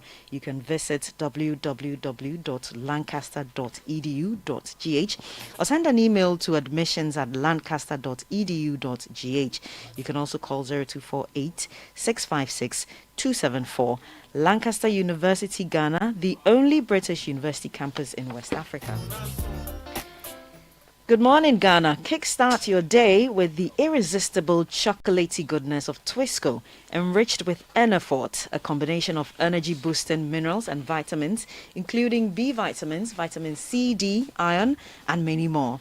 At just 2 Ghana cedis, you can treat yourself and your little ones to a rich, delightful, chocolatey taste of Twisco and power that dream. Simply mix water, add milk, stir, and enjoy. The kids can't get enough of it, so why wait? Head to our nearest store and grab your Twisco 20-gram sachet, 400-gram sachet, and 400-gram tin today. Twisco, power your dream. This advert is FDA approved. Right. Have you ever imagined owning your dream house and paying within 5 years with absolutely no interest, and on top of that driving home in your very own electric car with over 300-kilometer range? Well, it's not a dream, it's the magic of Afro-Arab Properties. We are the best. We are best known for building the most affordable, accessible, and quality homes in Ghana, and we are rewarding our clients with amazing extras from 1, 2, 3 to 4 bedroom houses. Our homes, Afro-Arab Properties has you covered at prime locations including Manette, Spintex, East Legon Hills, Santor, Ashalibotre, Tama Community 25, Odingo, Amasaman, Apollonia, Major, and more. Call 0551 753 231. www.afroarabproperties.com is where to visit. And if you are in the gig economy, you are a website designer, a consultant, rider, delivery partner, freelancer, or into any e-commerce, you know you can secure your future with SNIT even without a traditional employer. You hustle day and night to make ends meet, but when the work slows down or when sickness or injury prevents you from working again, who will look out for you? That's where SNIT steps in. Ensure your income today, contribute regularly, and enjoy an old age pension for life with annual increases to keep you secure. If sickness or injury stops you from working, SNIT pays you an invalidity pension for life no matter your age. And if death happens, your dependents will receive some survival benefits. No matter how much you earn, SNIT has you covered. You don't need 9 to 5. Call 0302 611 622 or visit any of our 53 branches across the country. We are on all socials: Facebook, X, Instagram, TikTok, YouTube. SNIT Ghana. SNIT, we deliver on our promise. Ghana's fintech space is growing fast, but how ready are we for the future of digital credit and digital assets? Join Mobile Money Ltd. Together with the Imani Center for Policy and Education and ISE for the 2025 Fintech Stakeholder Forum this Wednesday, October 15, 2025 from 9:30 to 12 p.m. We are harnessing fintech potential, regulatory frameworks for digital credit and assets. All the people who matter in the space will be there as a conversation. I'll be live on Citi FM and on at Momo from MTNGH, all our social media pages, Instagram, Facebook, and YouTube. Looking for quality and reliability that lasts, buy a brand new Toyota today from any Toyota Ghana branch and enjoy an extended warranty of 5 years or 120,000 kilometers plus 1 year free service, or 20,000 kilometers, whichever comes first. At Toyota Ghana, we've got you covered, from sales of new vehicles to servicing in our state-of-the-art workshops. Also get genuine spare parts that keep your car performing at its best. Drive smart, save smart. Choose Toyota Ghana Limited. You can call 0302-429-801 or 0302-429-805. Terms and conditions apply. Ghana drives Toyota. And is your organization privacy ready? Do you collect and use information of people in your line of work, like their names, numbers, image, email, etc.? Well, listen up. You might be doing this wrong. Whether you're a big company or a small one, you must respect people's right to privacy.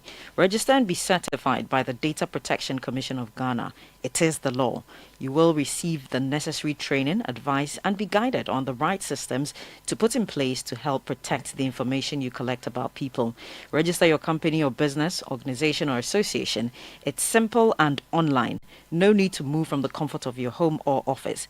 Visit www.dataprotection.org.gh to register, and you can also call 025-630-1533 or 0308-040-889 for assistance. Privacy is the responsibility of everyone. Remember, privacy is personal. This is the Citi Breakfast Show, the city's biggest conversation. Protect yourself from germs and bacteria with confidence. Cleanse hand soap effectively kills 99.9% of germs with every use. Perfect for all your hand washing moments throughout the day. Available in a variety of variants and delightful flavors. Choose Cleanse for yourself, your family, and friends. Make Cleanse your daily essential. The GC brand. It's all about you. This advert is FDA approved. That's clean soap. Clean. Have you imagined buying a house on an interest-free plan and getting a car for free? Well, Afro Arab Properties, best known for building the most affordable quality homes, has hit another milestone of rewards. Are you looking for your dream home today? Afro Arab Properties will definitely show the way. These homes are in 1, 2, 3, and 4-bedroom options located at Manet Spintex, East Legon Hills, Santor, Ashalibotre, Tema Community 25, Old Ningo, Amasaman, Apollonia, and more. Even better, you have a 5-year payment plan without interest. And the big one, purchase a home from some Afro Arab Properties projects and get an electric car for free. Yes, an electric car that can go 300 kilometers on a full charge. So don't miss this big offer from Afro Arab Properties. Just call 055-175-3231 or 0244-109-133. Terms and conditions apply. Afro Arab Properties. At Afro Arab, everyone can buy a house. Wake up, have a great day, yeah, with nourishing cowbell premium milk and cowbell Vita Rich, nourishment for you. There's a cowbell milk for you, for you, for you. Cowbell Vita Rich and cowbell premium. Introducing the new Cowbell Premium Milk, high in protein, and the new Cowbell Vita-Rich, enriched with vitamin B9, both so creamy. Now there's a Cowbell for you. Cowbell, a creamy goodness. This advert is FDA approved. If you know these sounds, you didn't just live through the 90s, you lived the experience. Back then, connection took minutes. Today, it takes a blink. You express yourself with memes. You hold video calls across continents. You say hey to an AI who responds, "Hello, Kwame." You order rides, dinner, and dreams all from the palm of your hand.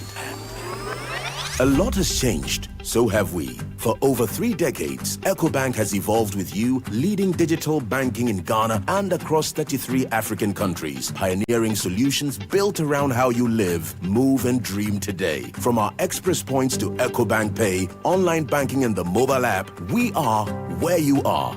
Here for today, ready for tomorrow. Now, that's change, powered by EcoBank. EcoBank, a better way to bank your way. EcoBank, the Pan-African Bank. And where do you think you're going? To train in the garden. With my broom? Mom, it's a javelin. Oh, really? And that plate? That's not a plate, it's a discus, Mom. We are training to become winners. Well, you know you need lots of energy to become winners. So you both better start your day with Twisco before you go anywhere. Besides its great chocolatey taste, Twisco is enriched with Enerfert, a blend of energy-boosting vitamins and minerals for little winners. Thanks, Mom. Got to keep my little winners in shape. Twisco, power your dreams. This advert is FDA approved. The luckiest everywhere, for everyone, yeah. This year is going to be sweet. I don't just feel it, I know it, because the Luckiest Season 3 is back. And I'm about to show you how to grab your golden ticket. Just dial *712# and follow the prompts to purchase your ticket. Or go to theluckiestafrica.com, hit community tickets, and pick your lucky number. Or let the system do its magic.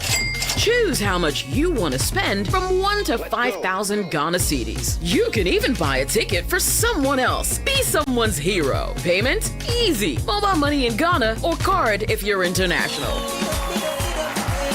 One ticket can turn 1 CD into 500 times more. That's maths we love. Or your community could win 10 times more. So let's get lucky together because luck is everywhere. Play responsibly, not for persons under 18 years. This promotion is regulated by the NLA on the Caritas platform.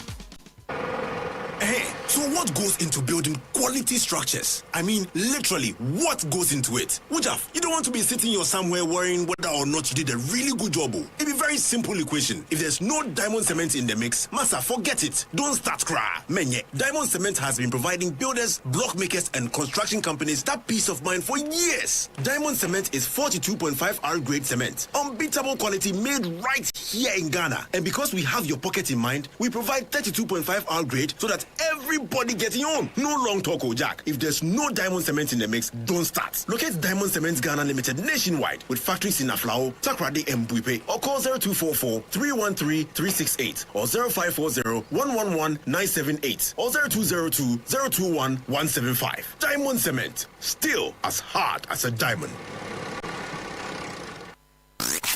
Unleashing the power of relevant radio. This is Citi 97.3. Join us for the Business Analysis Summit 2025 happening on 31st October at the Palms by Eagles Airport in Accra. This will bring together business analysts, business data professionals, cybersecurity professionals, IT leaders, etc. It's on Friday, 31st October, 9 a.m. at the Palms by Eagles. Register by calling 0200 222244. That's 0200 22244. Have you ever bought shares, treasury bills, or bonds or other securities? Do you have a CSD Securities account number? The CSD keeps your investment safe and makes sure all trading and ownership transfers in securities in Ghana are done correctly.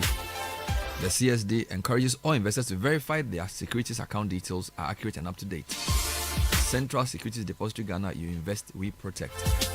Join us as we mark World Food Day at the CSIR Food Fair, 15th to 17th October at the Food Research Institute behind GSA. You can call 0508 923 691 for more information.